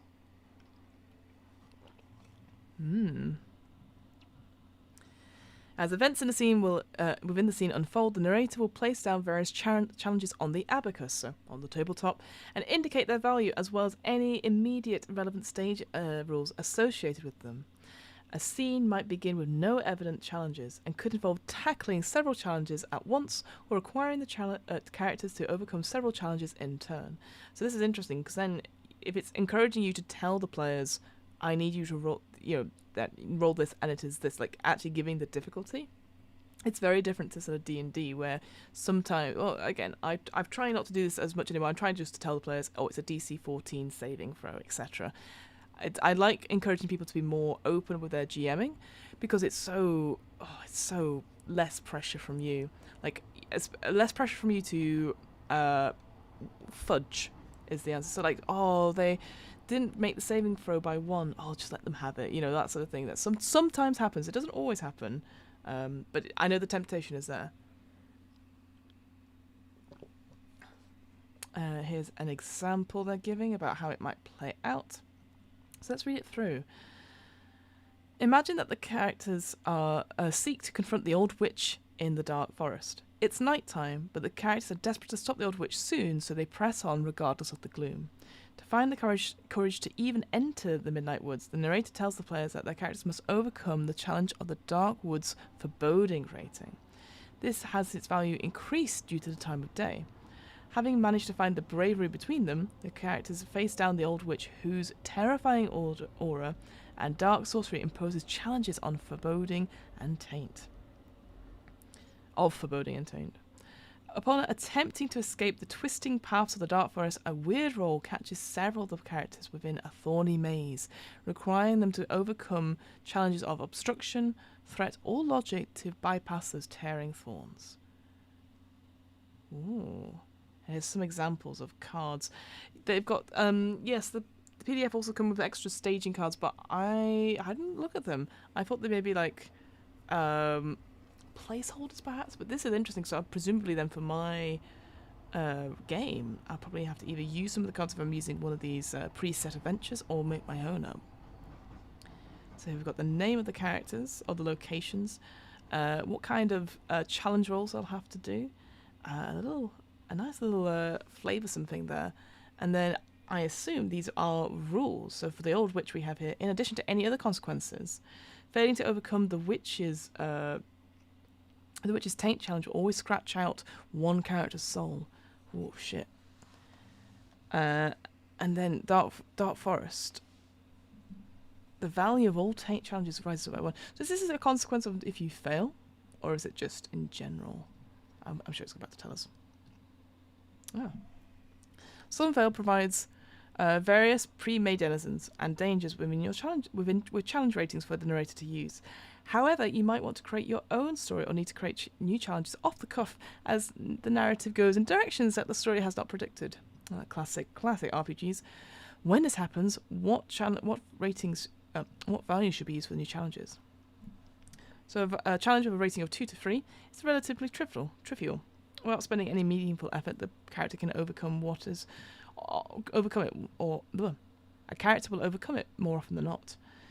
Example. So, for example, a town drunk beyond his wits wanting to do a brawl, a crossword puzzle that actually hides a meaningful clue. I don't know, I find crossword puzzles really hard anyway. I'd bump that up. Players may just consider taking the luck of the dice rather than spending precious ability points to ensure they pass, but failures do happen and can sap precious weird points from the scene pool, making later rolls trickier. A player can draw on a weird point from the scene pool to alter a challenge roll. A value of 6 to 4 poses a genuine obstacle or threat, when the players will likely consider spending ability points to ensure that they can overcome it. However, it still lies within the realm of success, or just on pure luck. A determined but not particularly skilled cultist, a tricky lock, or resisting I can't say it. Lesser curse, evil but lesser curse, are all examples of challenges in this range. Values of 7 above, they have to spend ability points to have a chance of overcoming the challenge. Here, you are looking at the challenges that are genuinely difficult, such as dangerous occultists, heavily ciphered texts, or soul-draining incantations. The most potent challenges have a value of 10 or more. So here we go. We've got the little success ladder here. Relatively trivial, genuine obstacle, difficult obstacle, potent obstacle. Note that no matter how high a challenge value, if the characters have enough ability points, they will be able to overcome it with certainty. The question then becomes how much of a risk they are willing to take in doing so, as those precious ability points could save their bacon in a later scene. If you're not setting challenge values to watch characters fail, but are giving players meaningful choices over just how they're willing to play for success. Oh, sorry, say that line again. I completely mucked that up. You're not setting challenge values to watch characters fail, but to give the players more meaningful choices over how much they are willing to pay for success. There you go. There you go. Managing the abacus. While the narrator can present a single challenge to the players just by announcing the challenge and its value, a scene can get quite complex with several denizens and elements and stage rules in play. In these circumstances, trying to keep track of everything verbally might become confusing and difficult. You manage these challenges on the weird abacus by tracking them with cards, they're like the blank templates at the back of this book, which you can find in the appendix. Write the name or source of the challenge on the card along with its challenges, their values, and place the card down so everyone can see them. Okay, so I guess then for this game, I might have to create those templates, right, in advance, and then have, because it's a streamed game, maybe have them up on the overlay in some way so that the players can see them. So, and also for me to remember them as well. So I might need to speak to John about that. Here we go, though. Here's the main mechanic that we're looking at 32 pages in. To resolve a challenge, one of the players attempts a challenge roll, rolling one die, 1d6, with the aim of matching or exceeding the value of the challenge in question. This may represent the player characters trying to overcome the challenge, or it could be that several characters are working in tandem. If multiple characters are working together, the narrative will generally suggest a primary or leading character. The lead character's dice the lead player will usually roll the dice, but the players can freely decide among themselves before taking physical action. Before throwing the dice, the players can... Oh, so it doesn't sound like you can do advantage then. Interesting. The players can choose to assign ability points to the roll and boost the outcome. Every ability point assigned increases the result on the die by 1. Any player whose character is involved in the attempt to overcome the challenge can spend ability points in this way. There is no limit to how many points can be spent in one go. Some challenges may have a high enough value as to require the spending of ability points to have any chance of succeeding at all. Normally, a player can only assign a points from the ability associated with the challenge and question. So, of course, if you're doing, like, say, a threat challenge, you can only spend ability points from the body pool. That makes sense. It's about to give an example there, isn't it? Yeah, it's given the exact same point. If a character are brawling with a denizen in a threat challenge, they can assign points from the body, but not mind or soul. That's exactly what I just said. See, I'm already predicting. However, A player can take a single point from the scene's weird pool to allow the characters to spend points from a different ability on a single challenge, so long as it makes narrative sense. Ooh, I like that. So you have the scene's weird pool. Say you've got 5 in it, and you're like, oh, I don't have much left in that body, in that threat challenge. I have, say, 3, and I don't want to spend it all. I will take a point of that scene weird pool, add it to my own, and then I can go, right, I'm going to use mind instead, which has a few more points in it. Because that's dangerous, because that's like bargaining slightly with that sort of weirdness and getting corrupted. I'm sure it will say later, like, if there's a scale or something, so that's pretty cool. Yes. Oh, well, it's given a better example. So, faced with a complex puzzle lock posing a logic challenge, perhaps a strong character decides to try and brute force the mechanism, taking a point of weird and spending the points from the body rather than mind. But I'm guessing you can't, with that weird point, you can only take it from a different pool. You can't be like combining pools, per se. That makes sense. What else we got? The weird also offers a means to influence the attempt, even if a character is not present at all. A player can take a single point from the weird scene to allow their characters to assign points from the relevant ability into the effort despite being elsewhere. So this is kind of like the advantage thing. As with just using an alternate ability, this needs to make narrative sense and be justified by the player. You could flash back for a moment to a discussion before the scene began where one character gave the other some advice or a specific tool for the job, or you could decide a wound inflicted by a character on a denizen. So you could decide, or you could decide a wound inflicted by the character on a denizen the others are now struggling with was more serious than it originally appeared, for example. Okay, so that's an actual example, but that's quite good. So yeah, those flashback mechanics, I'm a big fan of those because it's like, wait, we did this before. I have a flashback. I think that's really cool. I like that. So instead of having advantage on the D6 roll, it is that you are spending some of your energy, some of your ability on the roll, and then you're having to justify it. That's really cool. It is even possible to use both of these options together, taking 2 points from the weird pool to allow a character who is not present in the scene to contribute via a different ability than the challenge would normally require. That's really cool. So again, put that rules together. Once the points are assigned, you make the roll. If the sum of the value rolled and the points assigned to it is equal to or greater than the challenge rating, you overcome it.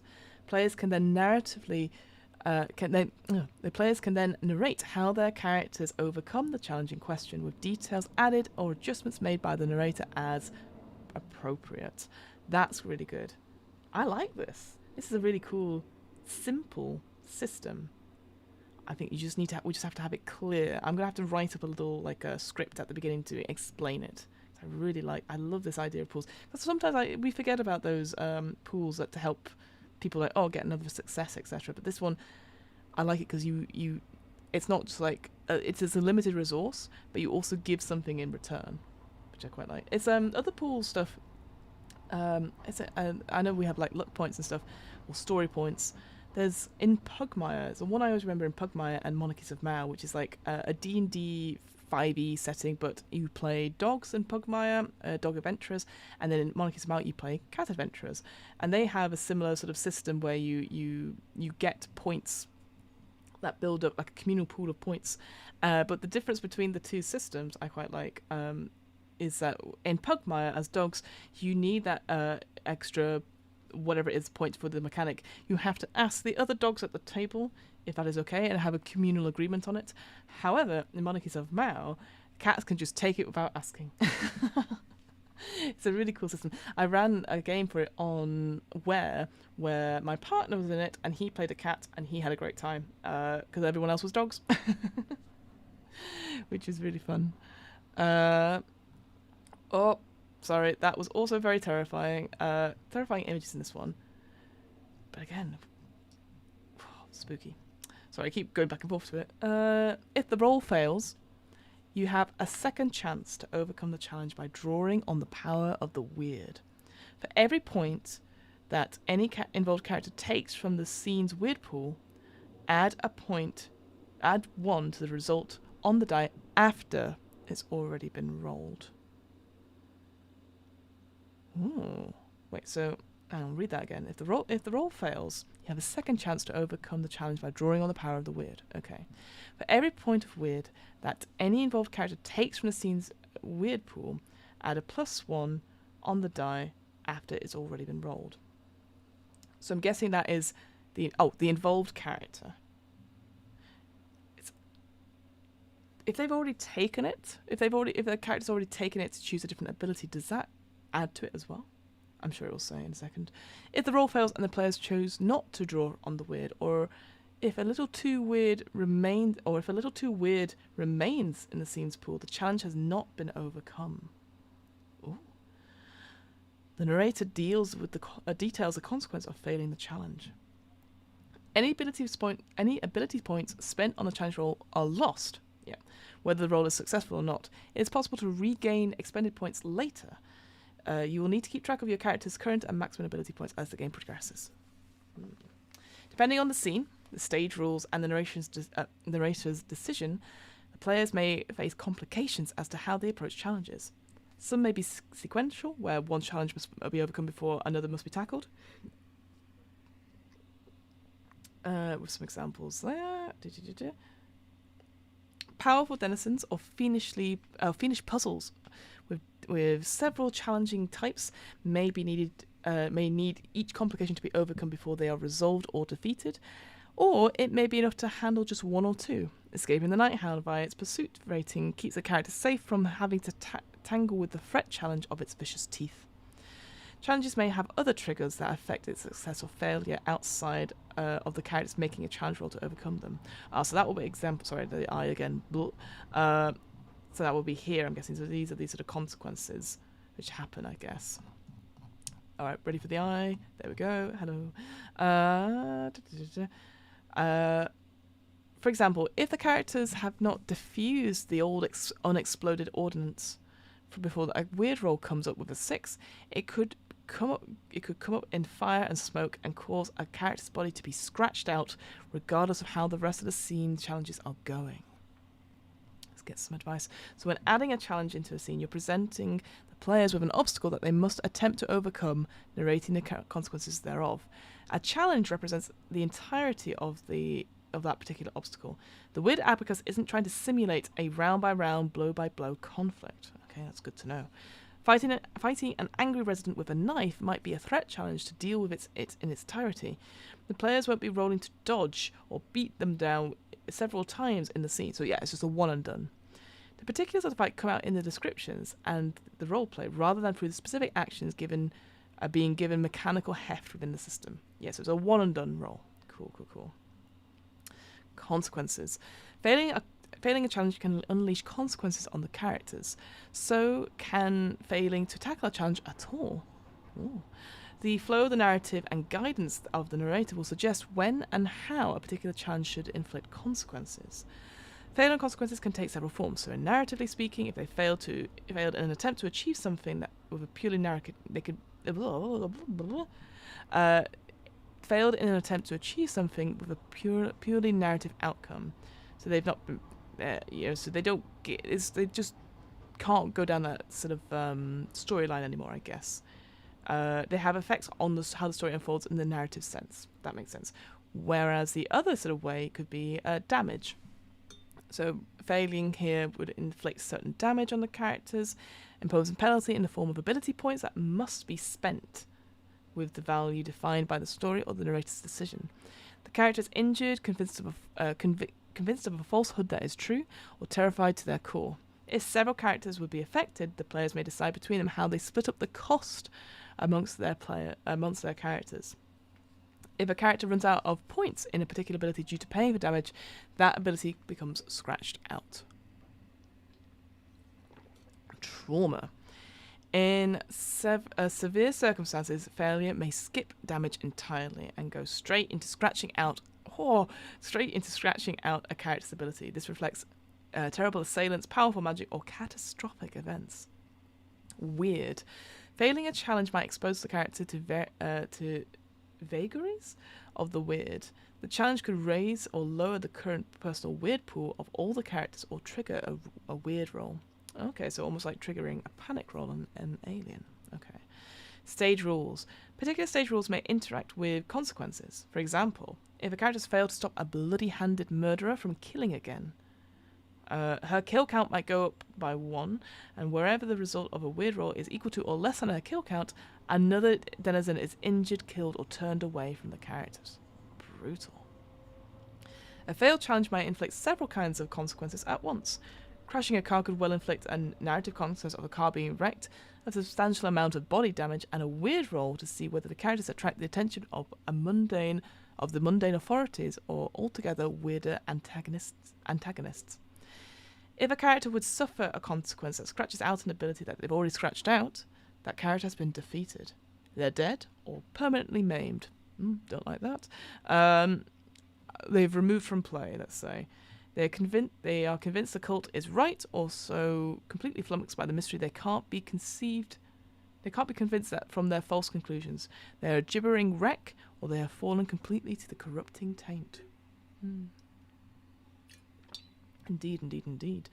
Damage generally should not be the sole consequence of failure. This is to avoid putting the players in a position where they should game the system. They may be tempted to try and estimate whether overcoming a challenge successfully will cost more ability points than just letting it fail and soak up the damage instead. Ah, yes, I see that, yeah. You can couple it with other ramifications to keep the story interesting and moving forward. In general, damage should be equal to about half the value of the challenge in question, but scale it appropriately to reflect particularly dangerous challenges. Okay. Oh, my candle's gone out. I was like, what's that smell? Oh no! The weird pool. At the beginning of each scene, the narrator assembles a weird pool equal to the number of characters plus 1. So in my game, it will be 5 in total. It's a good idea to represent this pool as something that players can see and interact with, such as beads in a bowl that everyone can reach. Okay, so I need that on the overlay of some sort.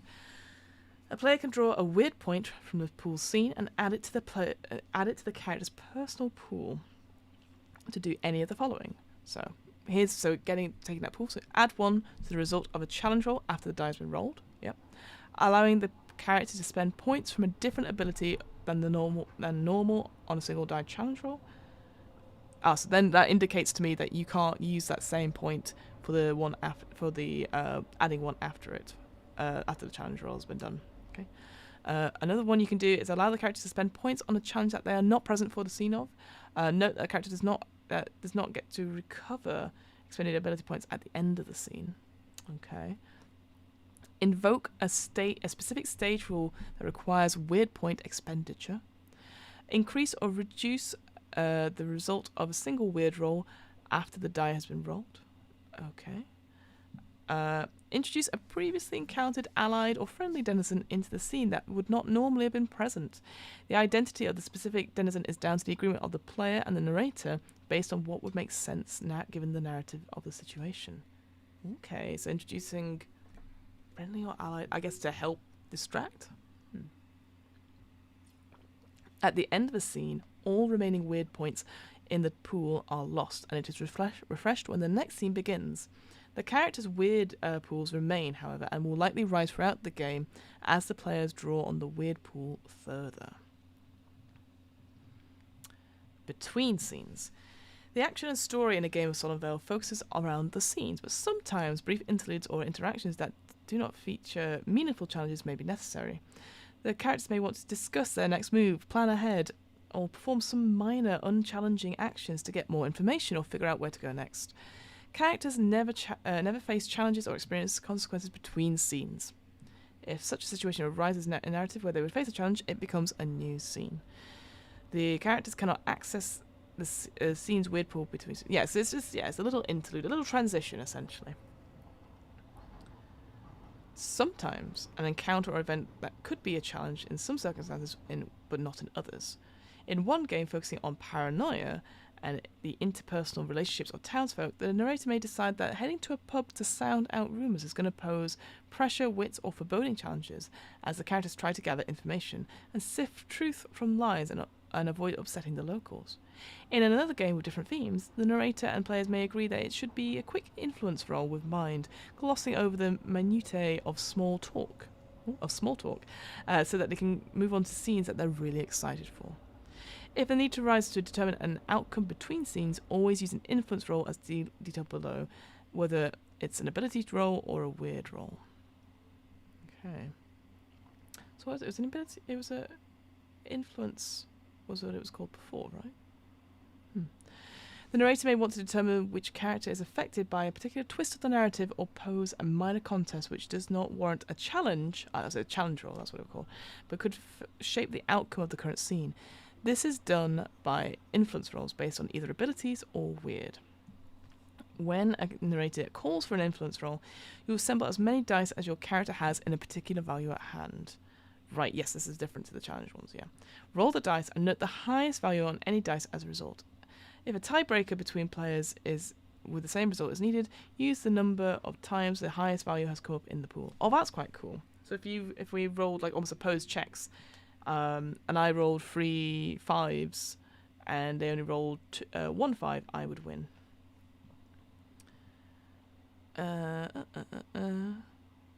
So we might use influence rolls in the following circumstances: to determine which character is affected by a challenge consequence, to determine the outcome of something that does not have any meaningful chance of failure but should have some impact, to determine the outcome which isn't a challenge but which might shape the narrative in some way or which might set up the next scene, to reflect the influence of the weird. The weird uses weird rolls use a number of dice equal to the... Sorry, there's some weird noise came outside my window there. That was really weird. Ooh, weird. Wow, sorry, what was it? Determine a challenge. Weird. To reflect the influence of the weird. Weird rolls use a number of dice equal to the character's personal weird pool. Right, yes, that sort of weird abacus thing we've got on the character sheet here. That's their weird pool. Right. To reflect the influence of weird... Oh, no, I've said that one. To determine the recovery of... Excuse me. Whoa. To determine the recovery of spent ability points. Influence rolls for abilities always use a character's initial ability value and not the current total of points in the ability. Yes. Even if a character with 6 mind has already spent 3 points to meet challenges in the story so far, they still roll 6 dice on any influence rolls with mind. So this is deliberately separate. I must remember this then. An influence roll can be made with a trait that is just 0, for example. A character making a weird roll before requiring any weird points. Treat the result as having a rolled 1. Ooh, okay. Cool. Gotta love a bit of PvP. Characters may clash during the course of a Solemn Vale story, but the assumption is that the players will generally be working together and move through the narrative. Sometimes it still may be necessary to determine who comes out on top when 2 characters conflict, particularly for stories that have intentionally support of some level of player versus player competition as part of their arc. A given story might have one or more specific stage rules relating to a sort of inner character conflict, but as a general rule, use an influence roll on a relevant ability for characters involved, with whoever rolls the highest value wins. Yeah, opposed rolls. Easy. The results of this kind of conflict should generally be narrative. One character screaming in terror breaks free of another who is trying to restrain him and runs off into the night, or the winner is one who manages to seize the knife in a scuffle.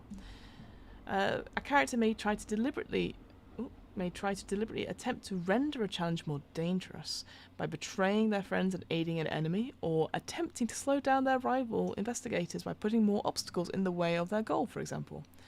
In this case, you can increase the challenge value by the number of 6s the character has achieved in the influence roll. Ooh, I like that. That's quite interesting. It's almost like an additional on that, so they have to get 6s if they want to do something in some way. Oh, that's a quite cool rule. In some circumstances, a character is defeated and becomes an antagonistic denizen of Solemn Vale.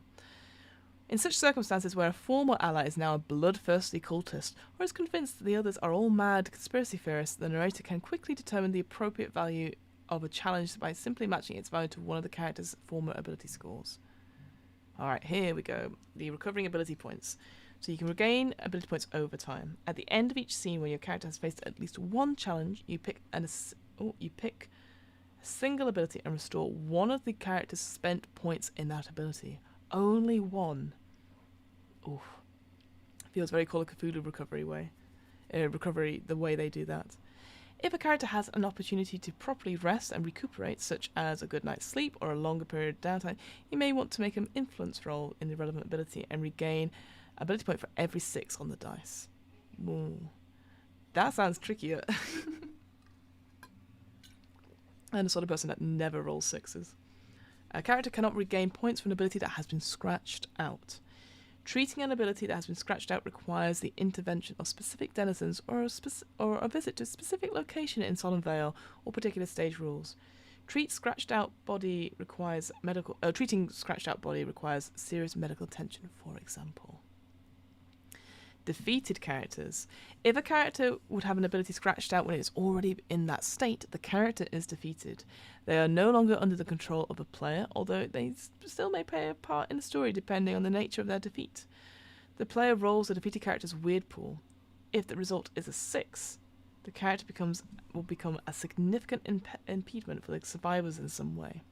It might be that the character joins the enemy, obliviously spreads clues to the remainder of the group's activities, or their bloody body parts keep mysteriously turning up in decidedly compromising situations. Perhaps they haunt the nightmares of their former comrades, or loudly declaim them as frauds in the town pub. If your character is defeated, you have a few choices on how to proceed. If appropriate, you may want to create a new character or adopt one from the cast of denizens involved in the stories so far. If the story is short or the end is approaching, you may simply want to sit back and watch the rest of the results unfold, offering suggestions to shape the narrative. Okay, that's good to know. Alternatively, you may participate through the weird. You have 2 weird points in each scene, and you can spend them in the same way that are usually available to the player, but without adding them to any personal weird pool. You spend them on behalf of other player characters if they agree. Good, you've got to have a bit of consent. This can be appropriate even if the defeat took some form of the character failing to corruption or darkness. They might now serve as antagonists, but perhaps as a reminder of humanity or the camaraderie causes them to stay their hand from their former fellows at a crucial moment. Oh, that was a terrifying faceplate. Oh, some optional rules there. So that top one. Sorry, I'm going to go past the scary woman with no eyes again. This recovering ability points one was an optional rule, it said. I'm going to include that rule. God, that's so frightening. I'm going to include that rule. But here's another one. So, facets and recovery. As an optional rule, the group may decide to have ability facets play a role in recovering ability points. When you pick a single ability to restore a point from, or 2, I guess, you can restore an additional point if the group agrees you have strongly brought out or role-played the facet in question during the scene. Ooh, so you can have up to 2 points restored as a result. Nice. Love that. Alright, how are we doing on time? Oh, gosh, we're almost... Oh, God, we've got, like... What's the word? 17 minutes, possibly? Oh, well, we're only on page 43. We'll probably go till, like, 7:30. How's that? We'll keep going for another little bit. Because then I need my tea before Secret Film Club. The weird. Weird roles are always influence roles and occur frequently throughout most stories. They are an important part of the game and serve a key role in affecting the player's decision in drawing from the weird pool. Weird roles are used to determine how the weird influences the characters in the story. Weird roles determine which characters are targeted by the dark powers or caught in narrative twists. They give the narrator guidance into how the denizens and the environment of Solemn Vale react to the tale unfolding in its midst. Sometimes a high weird can be beneficial. Getting a high result on a weird roll could draw a character to a location of narrative and occult importance, or it could shroud them from detection by malignant sorcery. Other times it can bring out doom, picking out a character as the suitable sacrifice that the cultists are looking for, or letting them hear the siren song that mortal ears are usually safe from. A weird roll may also serve to fork the narrative in some way, rather than being strictly good or bad. For example, if the characters have drawn too much attention to themselves, as they always bloody do, the results of the group's weird roll may determine whether it is the mundane police arrives or if the darker forces begin to show an interest. The narrator will call for weird rolls throughout the game, but stories always end with a final roll of each character's weird pool. Depending on the story, this may directly influence the climax of the tale. Ooh, so it is a little bit like Fiasco at the end when you do sort of the epilogue and you roll and you sort of work out on the status from there. That's cool. The accumulated weird of the preceding scenes may need to be controlled by a power of a final ritual, or it may leave the characters more vulnerable to the sadistic torments of a killer. Otherwise, the final weird roll influences the postscript of the story. Never mind. A character whose finest weird roll is 6 is truly caught in the influence of Solemn Vale, whilst a lower result frees them from the grip. Yes, because those influence rolls, it's about the highest number rather than getting over something, because those are challenge rolls. Whether this is good or bad depends on how you choose to narrate the outcome. A character could become trapped within the madness of Solemn Vale, or might manage to seize power over a cult. Another character might be free to escape back to the safety or sanity of beyond Solemn Vale's borders. However, without the protection of the weird's fickle influence, it could mean that they meet an entirely mundane fate, perhaps with various murders or crimes pegged on them by police investigators who resolutely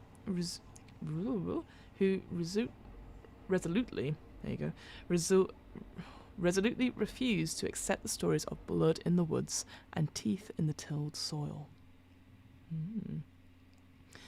We recommend using weird rolls to happen regularly because it makes the choice to draw on the weird pool as a meaningful decision that shapes the game's outcome.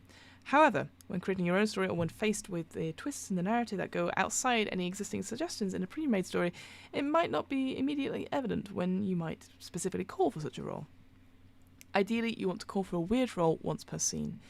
You can use weird to determine who draws the ire of a citizen when no ability is more obvious. When no ability is a more obvious choice for an influence roll.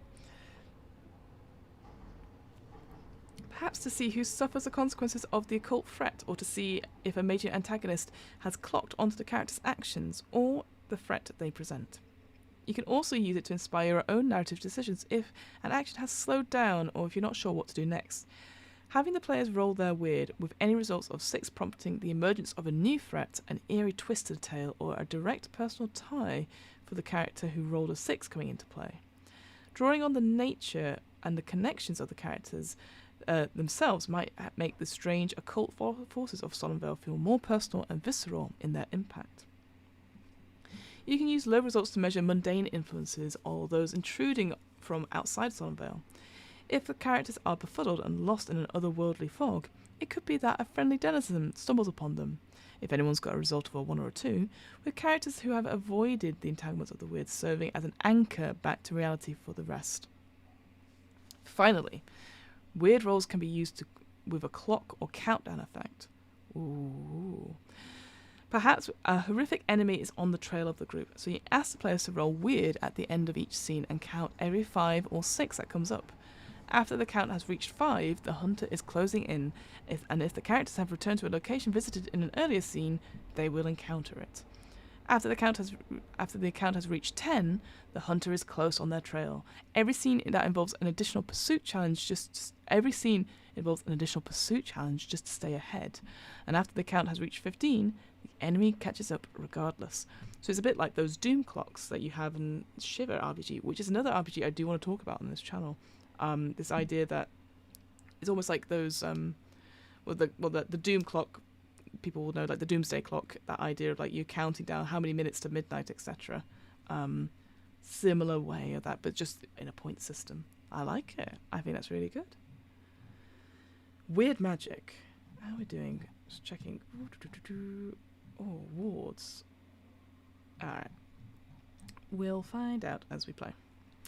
Weird magic. The weird coils and weaves throughout Solemn Vale, influencing the lives and destinies of all those caught in the Vale's grasp, grim locals and luckless outsiders alike. It winds tightly around dark schemes and disturbing desires. It thrums with punescence? Oh, I think that's the word, punescence.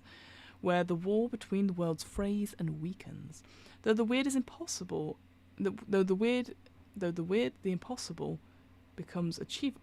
Through the weird, the impossible becomes achievable, and the desperate and the damned seek to wield its power through the darkest art, magic itself.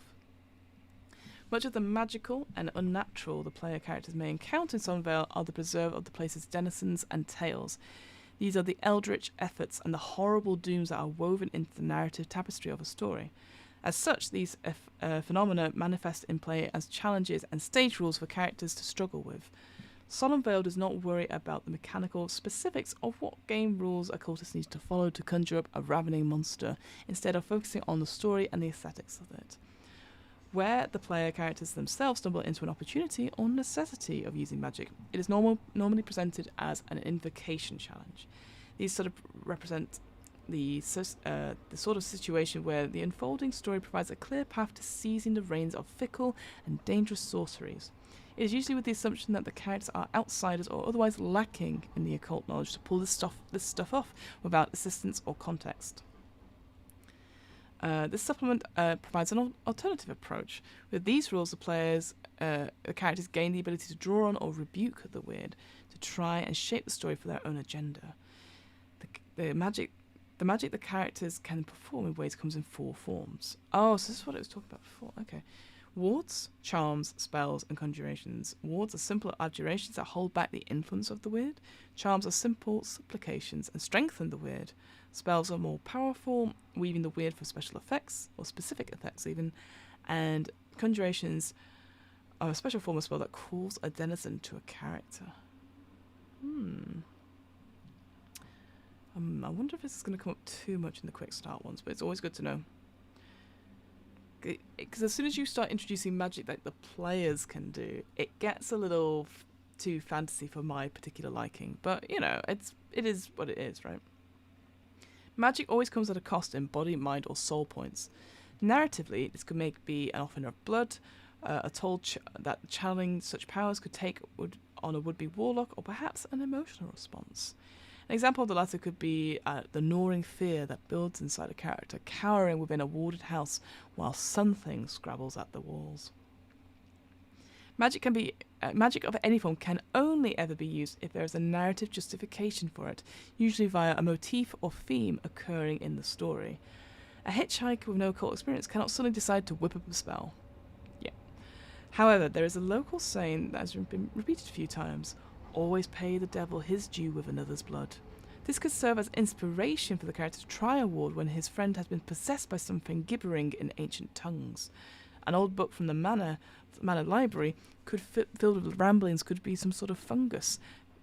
About some sort of fungus could lead to the character summoning up some heaving aberration of mycelium. However, they could not use the same book to conjure up a phantasmal night hound. Characters can only attempt an act of magic once per scene unless the stage rule says otherwise. Okay, that's good. Yeah, because I think if you start adding a lot more stuff, because I know it's going to go on to wards and charms and spells and the conjurations next, so we'll maybe just glide over them a little bit. So wards protect against the weird, they rebuke its powers and weaken its bindings. To take inspiration, you can draw on things such as an old rhyme their grandmother used to say, and to which they heard a local mutter yesterday. Rusting horseshoes. Okay, so I guess you could, I guess if you're using magic or going into the other things, a little research into that could be quite fun, actually. Cost of a ward is always at least 1 point of body, mind, or soul from each person, each character creating it. Additionally, such characters cannot draw on the scene's weird pool for the remainder of the scene for any reason. Oh, I like that, a little bit of a limitation there. A ward creates a new stage rule in play for lasting as long as the ward remains in place. Oh, that's cool. Okay, cool. In some cases, this might be some time. In other cases, it might be used up as part of the narrative. Okay,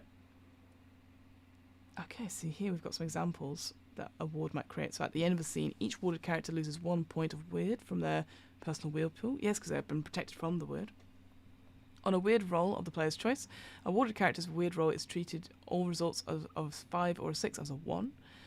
conjured supernatural beings have a value of their challenge ratings reduced by 2 whilst in the warded area.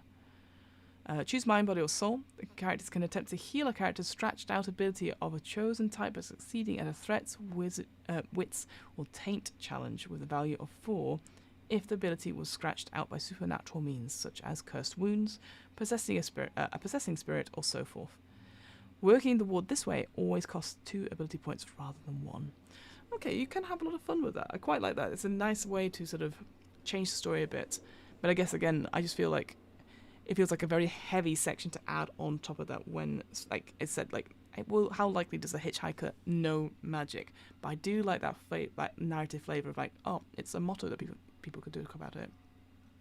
Like the whole thing of this, because I'm running Curse of Strahd just now, like that all will be well as a sort of catchphrase, saying that over and over at creating the ward could be quite fun. Oh, terrifying floating arms, always a favourite.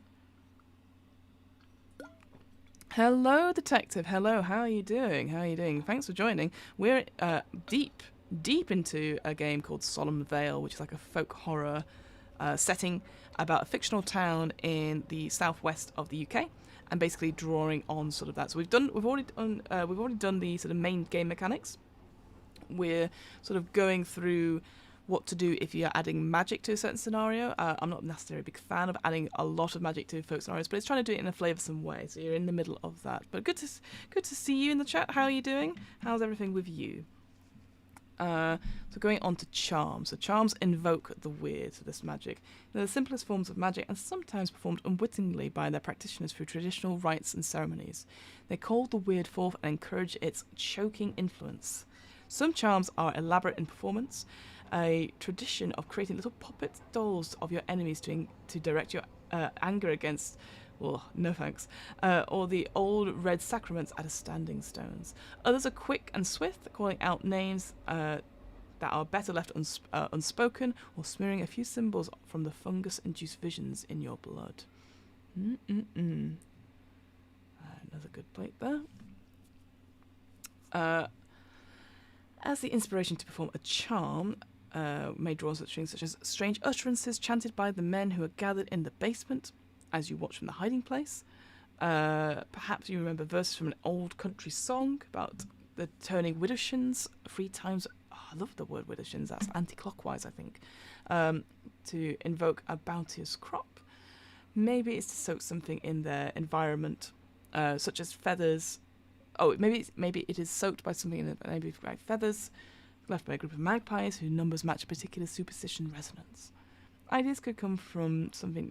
Okay, that's cool. Cost of doing a charm, always at least 1 point. Yep. In addition, such characters must draw 1 point from the scene's weird pool. If they cannot do so, they cannot perform the charm. Okay, so whereas before they couldn't use the weird pool in the ward one because that was protective against it, now you're using it in some way you have to do it. And of course, the charm creates a new stage rule for that particular scene for as long as it makes into effect. So some examples. Let's go. It can trigger immediate weird rolls. So it's almost like the opposite of the ward. So on a weird roll of the player's choice, a charmed character's weird roll is treated as a 1 or a 2. Treats a 1 over 2 as a 6, so the highest number. You can choose a minor change to the story, the weather improving. A denizen of a broadly defined type happens to be cross paths with the character, helping find a route across the moor, and it takes place in a speed and manner that could have easily been a mundane explanation. A charmed character senses if there is a denizen in the scene who could pose an invocation or taint challenge with a value higher than the number of ability points spent working the charm. Okay. Spells. Okay, spells bind and shape the weird. Spells are true magic, often practiced by those whose reaches extend their grasp and their wisdom. As such, invocations cause direct manifestations of occult power. Spells are never innate or instinctive, they're rising above the common and petty superstitions that fueled wards and charms. Okay, so it's almost like one step above. They're the alphabet of power printed in the bloody, muddy substrate of land and humanity. and they're the echoes of lexicons from places beyond sense. Someone needs to take the symbols of sorceries and shape them into a purposeful statement, one that spins the weird's tapestry into subservience. Their knowledge either accumulated by practitioners or gifted by darker entities, so they follow particular forms or methods in accordance with the occult's history behind them. This directly limits the potential effects. A spell gleaned from a witch's diary can call up a herald of the devil or sway someone to sinful acts, but cannot easily stop the rotting fungus of Omega. Don't know what that is, but that sounds terrible. As the inspiration to perform a spell, a character might draw on, for example, it looks like lots of writing really, a pact from something clearly inhuman that speaks such honeyed, lovely words. Ooh, that's a good one. And it's always a cost of 2 points of body, mind, or soul from each character creating it. Additionally, such characters must draw 1 point from the scene's weird pool. If they cannot do so, they cannot perform the spell.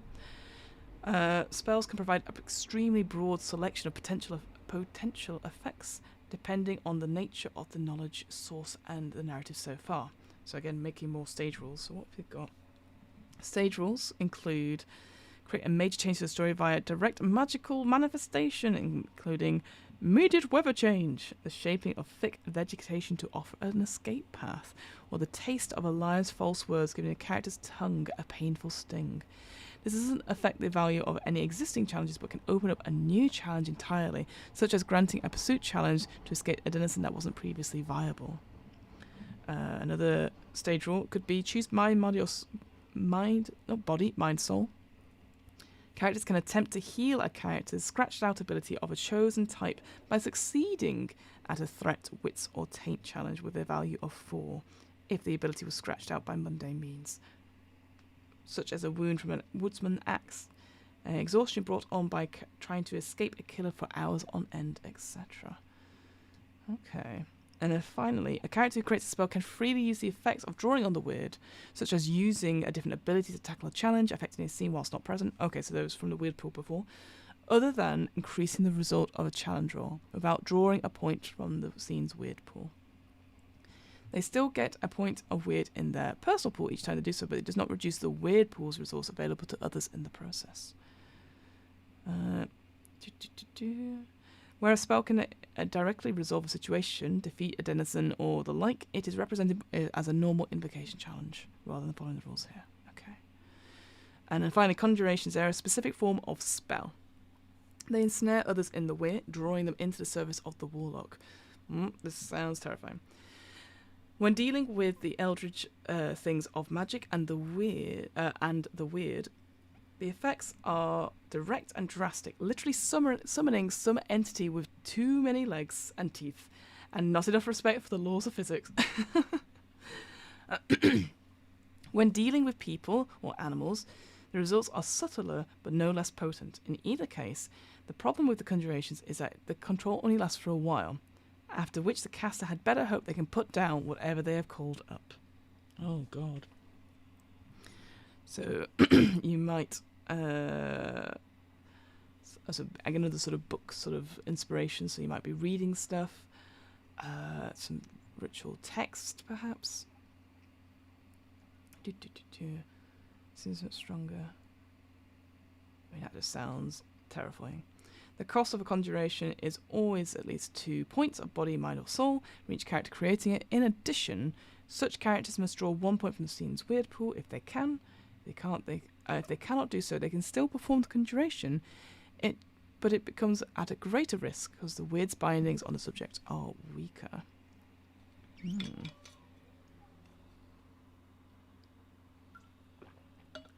Alright, some stage rules examples.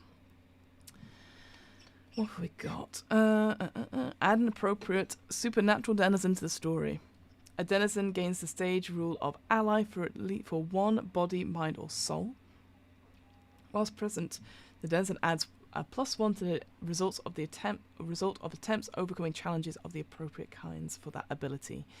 If a player character would have the ability in question scratched out, they may choose instead to have the denizen suffer the effect, losing the ally status in the process. Ooh. meat shield, essentially. Okay.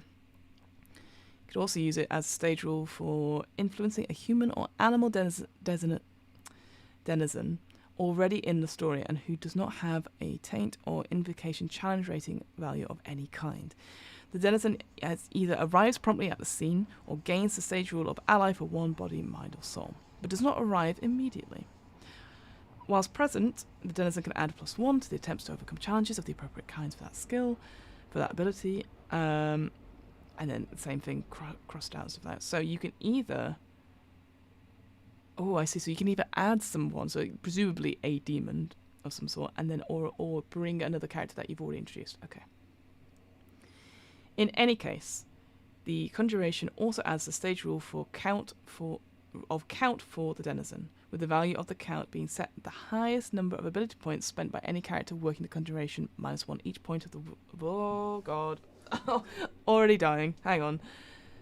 With the value of the count set at the highest number of ability points spent by any character working the conjuration, -1 point for each point of weird that the caster or casters were unable to draw from this scene's pool. Oh, God. Just keep it simple. I hope there's an example of that. Remove 1 from the count at the end of each scene whenever the highest value of the weird roll is 6.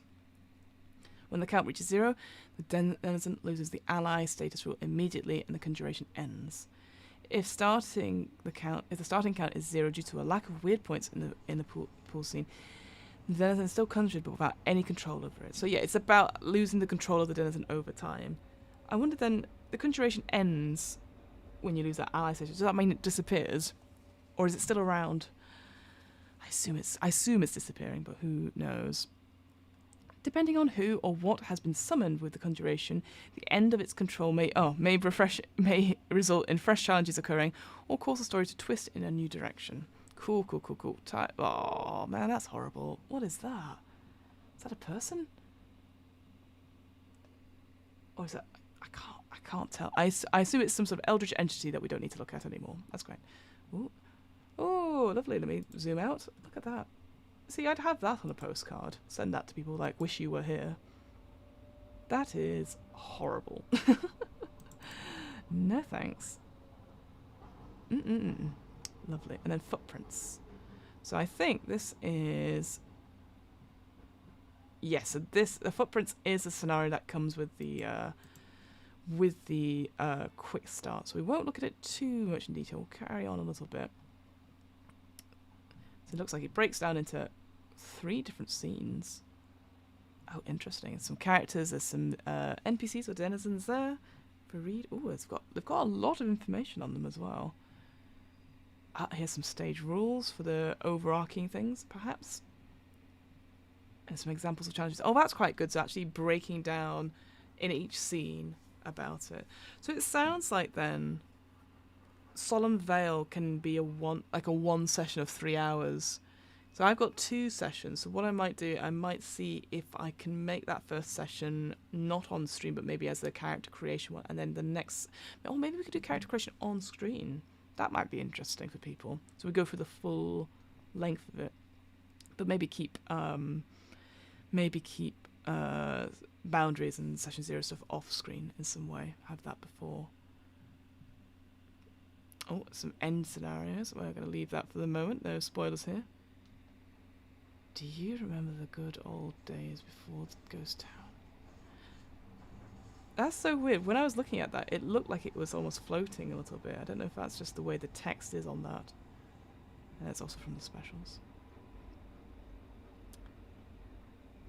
So, the decay of 70s Britain. So this was, I believe, this is so this is sort of giving you a context of what is happening. Sorry, I'll zoom in a little bit. Because I'm rushing through it now. Because we've done the main mechanic, which is what I was looking for. So I guess this is now all a bit sort of inspiring reading, or sort of touchstones, I guess, for those people who maybe didn't live through the 1970s. Oh, interesting. The 1970s were nobody decade. I guess laying the line of that political feel of it. As it was saying earlier, there was those different inspirational touchstone films like Wicker Man, was it Blood on Satan's Claw, Whistle and I Come to You. Those sort of films were in and around the 70s, all set there. So it had that sort of vibe. So it's probably quite good. Oh, hang on, sorry. That film, sorry, it's just because it stood out to me. Threads. I watched Threads recently, and it is like because I got really into for an improv thing. I was doing research on UK information films about because they had all these information films that are out there which are intensely creepy and terrifying, telling people like don't do this or you'll die. So you always have ones about alcohol. You always have ones aimed at children not climbing pylons. They're less relevant now. Like the most recent ones you'll probably see will be like, you wouldn't steal a car, like don't download illegal videos and stuff like that. But Threads was one of them, and Threads is about it's almost like an information film / fiction film with no main characters or anything like that. But it's about it's set in Sheffield, and it's about what happens if there's a nuclear bomb that goes off in the UK, and it's terrifying. It was pretty grim watching, I'll say. It was just really interesting because there was no main characters or anything like that. It just sort of like sets out the day, and then it sort of goes into it, and then it happens, what the fallout is, etc. And I can't remember how it ends, but it was really grim looking stuff. But yeah, I will say absolutely, it says here, it's sort of really, it's almost like a chunk of what life was like in the 1970s, 1980s sort of culture in the UK. So if you're interested in looking at that, check this out. I also recommend checking out information films anyway, because they're a wild, very niche genre. Because I originally thought, do I want to do like an improv format or show based on like information films? And I think it's a hard one to do because I don't think anyone would enjoy it. I don't think anyone would enjoy it. Okay, so then this chapter talks about the heart of rustic town. So again, yeah, maybe that idea of like what to look for in creating this sort of setting, this sort of small town vibe. Like for me, I said it at the beginning of the stream, like I always think of not Little Britain, never think of Little Britain because that is dreadful. But the one before it, the sketch over before it, which was League of Gentlemen, I have to with the caveat, some of it is not appropriate now, absolutely, but this idea of this valley, this sort of place in, I think it was based in Yorkshire, the north east, and it talks about it's about like this local shop for local people. Royston Vasey was the name of the town, and people going missing, and everything's a little bit off kilter. That's what I think I'd like to do for this stream, is like make it a little bit off kilter, but then I don't know, I'm always that person that's going to lean into the horror element as well. So I assume it's going to be similar to that, whether they live in the heart of states. Although I'm just going to tiny quick read, because I've only got about 15 minutes left of this. I don't want to go too high on it. Heart of the town is the first area a visitor will encounter. Here they'll find basic goods, and also it's almost like the town square or equivalent. In short, the heart of the town is where the people will get together, no matter whether they live in the manor or the estates or somewhere on the agricultural fringes. Oh, so maybe it's talking about the different areas and just giving them a bit more flavour to them. Okay. The green. Oh, some examples. I guess it's examples of locations. I see. So the green is an example. No, it's not Edinburgh. I was like, that's in Edinburgh, isn't it? So it's giving you some examples there, and challenges related to it as well. A tavern, a town pub. Very good. Oh, look at that picture. Very good. Darts tournament. Excellent. Pub landlords. Oh, you're getting lots of information here. The Badger's stump wins gold once more. Okay, just moving on through. I didn't realise there'd be pictures in this. I didn't know there's pictures in this. Raptures. Oh, so these are all, I guess, yes, local. Oh, that's terrifying, that butcher. Billy Butcher. So yes, I guess because obviously Solemn Vale is a whole setting. I guess these are all the different locations you could go to, which is always quite good to make up your... Whoa! Let me slight zoom in on that picture. Oh, Lord. That is terrifying. Look at that gravy. Gravy, in quotation marks. I'll move on from that image. Whoa. Beauty and the Beach. Oh, it's a beauty salon. Okay. Very cool. That's part of an ear.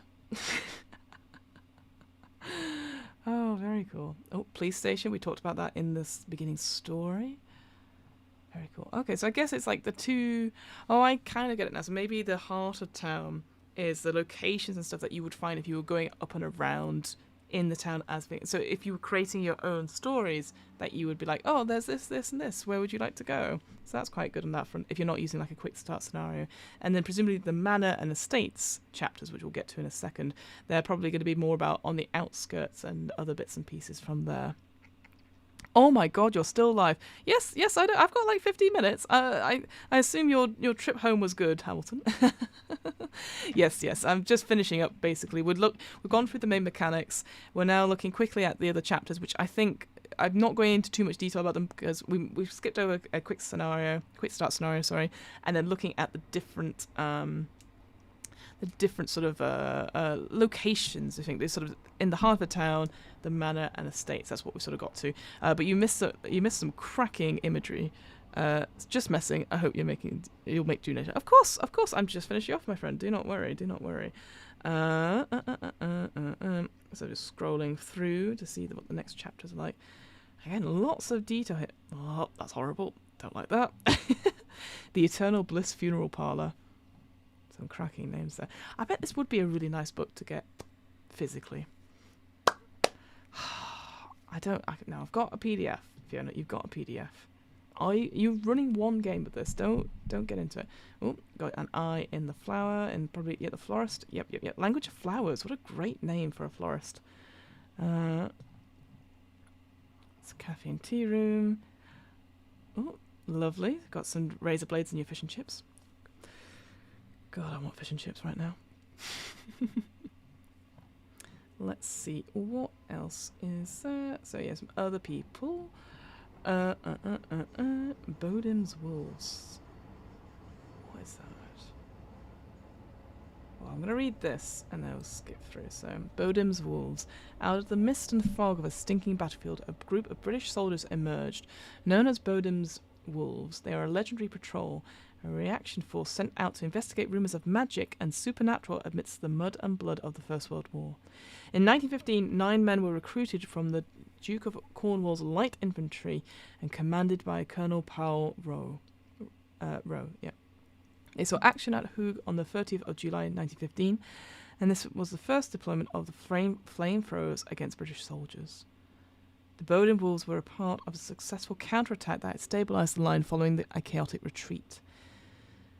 Trevensen's small band were allowed to work independently, roaming across battlefields on the hunt for rumoured secret weapons and plans. In the chaos, all the occult practices that were employed to try and give one side or another an edge. The Wolves acted to root out those who were trying to use their dark powers against the British and their allies. 9 became 8, then 7, then the war was over. In 1918, after the armistice, soldiers returned to their homes. Stories of the Bodim's Wolves were told by a number of retired conscripts and officers who had seen their work firsthand, but few surviving members were ever identified, or if they were, they kept the secrets to themselves. But the war did not end for the Wolves. Some of them remained in Europe and continued their work, tracking down all sorts of local legends and ancient mysteries. Rumours of magic, demon summoning, and otherworldly creatures had been unleashed during the war would not abate, and there was no shortage of work for a God-fearing military veteran handing with a bayonet, a pistol, and a rifle. Rowan never returned home to Cornwall. No one knows what became of him. I wonder... maybe this guy.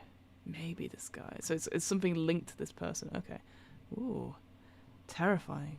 Again, sort of ghostly apparitions, perhaps. This is probably the manor. The manors, yeah. Catch-all term used by the residents of Solemn Vale to describe the wealthier households on the outskirts in the wealthier farm holdings circling the town. Cool. So you get more family trees and stuff. Wrath of Wellman family father dies. Son rebels. I quite like these little newspaper cutting images. They actually go quite well. Ooh, as a commune. Oh, the guiding star commune. Well, terrifying. Also terrifying. My dear. I love how the blood sort of come off the image, off the border. Terrifying. But I guess all of this you can read through and go, oh, that will look good in my D&D campaign, or oh, this will be really cool to, they stop off at the local town, and oh, what else is there, So that's good. Or realistically, excuse me, this could be used in Call of Cthulhu as well. I definitely will have to do Call of Cthulhu at some point. It's such a nice, easy, quick start. And I think it is overwhelming, the character sheet for it, but there are some absolutely cracking scenarios that I've played through, or ran through, sorry. And I love it. I will say, though, that I don't know, I'll get to it whenever I read it through. Let's say that. Oh, on fire. The Moors, hands in the earth. Oh, the Moor family, okay. Burying the truth. Ooh. Okay, so there's going to be some rivals, etc. Let's read this one, The Pale Ones. Deep down in the underground, in the lowest depths of the mines, where the frantic, bloody clawing of 2 centuries of the Holloway's victims coat every surface, the ground fractures. Deeper down in the underground, in places unknown to the surface, tunnels spread outwards, looping and curling on each other. Gravity spins on a dime in lakes with a surface, rife with eyeless fish and 5-clawed crabs. Nah, red flag. Down here, blind and feral, the children of the forgotten lurk. The Moors, stepping out into this broken world, face an army of monsters descended from their ancestors' victims. And it was justice, in a way. In recent years, the Moor and Hollows strengthened their hold on the local mining industry, campaigning for the reopening of the Vale Mine and Atlas Mine, expansion from newer digs that have uncovered underground caverns. Reports of missing miners, strange noises, and piles of gnawed human bones have circulated around town, fueling the fears of Pale Ones, led by a wispy old man lurking in the quarry. The locals know better than to believe such hollow truths, but every now and then, behind closed doors, a member of the Moors Hollow will refer to these monsters as Morlocks, chuckling at a private joke. But, oh no, let's move on from that image. Nope. But, okay. So yeah, again, you could just take... God, these images. Well, you can take these images. You can take any of these sort of stories and then put them into horror campaigns. And actually, another game I haven't mentioned, which is woeful of me because obviously this is what reminded me of it, is Vasan or Vaesen by Free League Publishing, which does the same sort of thing, except you are, you go to these small towns and there's definitely Fae influences and you have to battle with the Fae to reclaim stuff. So this is more of the supernatural where you don't know, and it is more about to do with the people. But with Vasan or Vaesen, it's set in the age of industry, so it's more about the 1800s and stuff, and it's also set in Norway. It's about that idea of the age of industry as progressing and then pushing against these barriers, these formed alliances that you had with nature and the affair, and it's sort of encroaching on them and how nature itself is reacting. So, yeah, terrifying. So yeah, again for this, well, I'm gonna have to read the Nighthound because that came up earlier. But I guess for this, I wouldn't need to read the whole book. I just have to read that scenario. But I guess what is the replay value of this? Because obviously if you can't use your characters between campaigns or overall, I guess you just keep coming back to the same thing. That could be quite an interesting podcast in itself, is that it's about all these different groups of people exploring what Solemn Vale is. That's something, I guess. That'd be quite interesting to do. File that thought away for later, but let's read about the Night Hound, because that came up quite a bit earlier. The Night Hound and the Blythe Curse. The Night Hound of the Bleaklands has existed as part of local folklore for over a century. A dark, loping figure stalking the moorlands and ruins of the Kettle of Kettle House. When the night rolls in, far from the light of the town, lone travellers vanish. Stray cattle are found dead and mutilated. The Night Hound is no mere myth, and it's certainly not alone. A pack of ghostly dogs, Bargus, roam the moors, feeding on the blood and souls of their victims. Red-eyed and hot to the touch, the steam constantly rising from their bodies gives them a shimmering, indistinct appearance. When they gather for a hunt, the fog rolls away from them and blankets the land. They roam all parts of the Vale, but are found most frequently near Blythe Farms, once a part of the Kettle estate. When their food runs scarce, the hounds become bolder, crying like babies, luring concerned travellers into their den, compelling them through ghostly possession to gather victims for the feast. The Blythes, isolated from much of the town, suffered for years as the Bargus besieged their home. They awoke to find their pigs and hunting dogs mauled and drained of blood. In 1891, as the I think that's how you say it, Bargehests started to prey on the family, it was the children who took action. A dozen Blythe children armed with folklore and fairy tales lit torches, fashioned crude blades from stone shards and unworked metal, and marched into the wood. Their screams, given over to primitive rage, became indistinguishable from the howls of the monsters they fought. As the night receded and day broke, 9 of the children returned home, beaten and bloodied. They dragged a sack between them, having captured one of the Barghests, chained it in their basement, and surrounded it with a circle of baby teeth. The monstrous bitch, seething with rage, covered in bite marks from the children, thrashed and howled as its pack gathered on the outskirts of the farm, but they dare not approach any closer. The Blythe children, the blood of the Barges, still fresh on their hands and lips, no longer smelled like prey. Oh, look at that image. Oh, it's got too many eyes. Oh, terrifying. I've got through. Alright, let's have a quick look through the final bit, because we've done quite a bit of it. Again, I'm going to just flicking through some terrifying images of various things. But yes, overall, how interesting. Some really interesting... Oh, fungus, no. Terrifying... How many fingers has that guy got? 4. Terrifying sort of stories. And I love, actually... Again, it's one of those things where I probably should have looked at the proper quick start, which is free to get. I'll make sure to put it in the chat before I forget. The quick start rules, which probably just contain that and that footprint scenario, is freely available on itch.io, so I'd recommend checking that out. But thank you everyone for being here. I'm just gonna have a quick scoot. Sorry if that hurts your eyes. There's some terrible images here. Maybe I won't do that. But there are. If I go, actually, you know what? I'll go back up to the. Let's go back up to the contents. So yeah, some story module, meat and boundaries. Boundaries was something that I wanted to look at because I think that comes up in the quick start video. But unfortunately, we ran out of time, and the Omega cult as well. But overall, what an interesting system. I quite like it. It is very simple, but it has that customization, that sort of the little bits on it with the D6. Should be relatively straightforward and easy to do. Character sheet as well. It sounds like from the scenarios that we had a quick look at with this, certainly with the full book, you get free.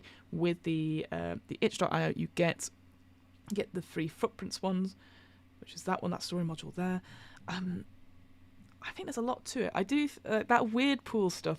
I think can be quite interesting, but it does feel like it needs to be a bit visual, so that might be tricky on stream. It's the only thing. So I might have to have a chat with John over at Actual Play UK, seeing how can we make it obvious. And certainly with those location cards as well. So I have it in the PDF that I have those things. So maybe if I can make those into images and be able to show the players that as well, in some form so that everyone can see what it is, and it's not just up to me, that, you know, we're all sort of accountable. It feels very physical. Maybe because I feel hesitant to use a VTT in general. But there you go. Thank you so much for those who've stayed with me throughout the 2.5 hours looking at Solemn Vale. I very much appreciate it. If you like this sort of stuff, I've put up the rest of the back catalogue from Twitch time when I was just testing some things out, and obviously we had a few of them last week as well. That, you know, again, I'm just going to try and do about one a week. It's my minimum one a week. I think the problem is, like, over the next couple of weeks I realised that I've put a lot of stuff on for myself, and I might be away. Certainly next week I'll be home at parents for a little bit, so I won't be able to do a stream from there, unfortunately. But if you are interested in the sort of stuff we do, obviously you can find, this is where I wonder if I remember all the things that come up. If you're interested, What Am I Rolling is a twice monthly RPG one-shot podcast where we do lots of different systems similar to stuff like this. Not all folk horror, I will say, but also, you know, we've been doing other systems such as Die, the role-playing game. So I've just finished the main edit of that. Again, as another game I would love to do on this channel, as a sort of read-through of that, but I'm very aware that it is quite a big book, and it might need several goes, so I might do a double stream of that one perhaps. But we've done other games as well. We've done even smaller games like Honey Heist and lots of Grant Howitt games. We're a big fan of Grant Howitt on here as well. So do please check that out. If you're like, Fiona, you got a rule wrong. You said something and I don't agree with that whatsoever. Where can I find you to talk at you about it? Easy enough, come join us on our Discord. We've got the Where and DMBC. That's the other podcast I do with my friend Hamilton, who's been in the chat, where we talk about D&D lore. But come check us out on that Discord channel. We're quite fun. We chat shit, essentially. But it's mostly a way that we can just hang out with our friends and just enjoy and look at different tabletop RPGs, which is pretty much it. If you are around this evening, I don't have a quick chat command for this, so because I kind of forgot to think about anything like this, but we are doing a secret film club. Basically, last week Hamilton was like, let's watch Dune, and I said, that sounds amazing, and unfortunately Dune was not on Amazon Prime, so then we watched the old Dune, and then this week Dune is on Amazon Prime, so we're going to be watching the latest Dune, showing, because Hamilton has never seen it, which is good. And he's come up with some incredible fun games for us to play, which I'm very much looking forward to. But more importantly, the one that I'm going to mention, even though it'll have no representation, so it's going to be on Twitch. It's on twitch.tv/hazardstripes. I think it's hazard_stripes. One thing I'd say is that, so obviously with Twitch chat, if you're used to it, it has something called bits, and you can use your bits to do something. If we get to a certain number, Hamilton's going to watch The Princess Bride with me, which is my favourite, one of my favourite tabletop RPGs. It is a tabletop RPG, but one of my favourite films, and he hasn't seen it. And we need to change this. We need to change that narrative, because it is one of the best films, I think, of all times. Anyway, all that spiel is out the way. Thank you so much for checking us out. Really much appreciate it. We're going to have another stream on Thursday, and this is where I'm like, what is it, Fiona? What is the... I gotta look at it.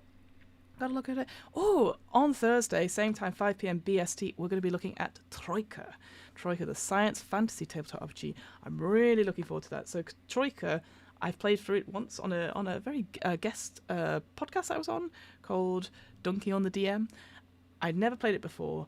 I was very nervous, and it was one of the most fun, not funnest, one of the most fun one-shots I've been a part of, because it was so wild, so wacky. So it's something to sort of cleanse the palate from this this sort of folk horror stuff. Is going to be Troika on Thursday, so come check that out as well. Fantastic. Okay, I think that is everything. I'm going to go over to the other screen, and thank you so much for this time. Hopefully see you in the Discord, hopefully listen to some podcast stuff, but if not, I'll see you on Thursday. Thanks again, folks. I'm going to awkwardly wave at the camera until I find the off button.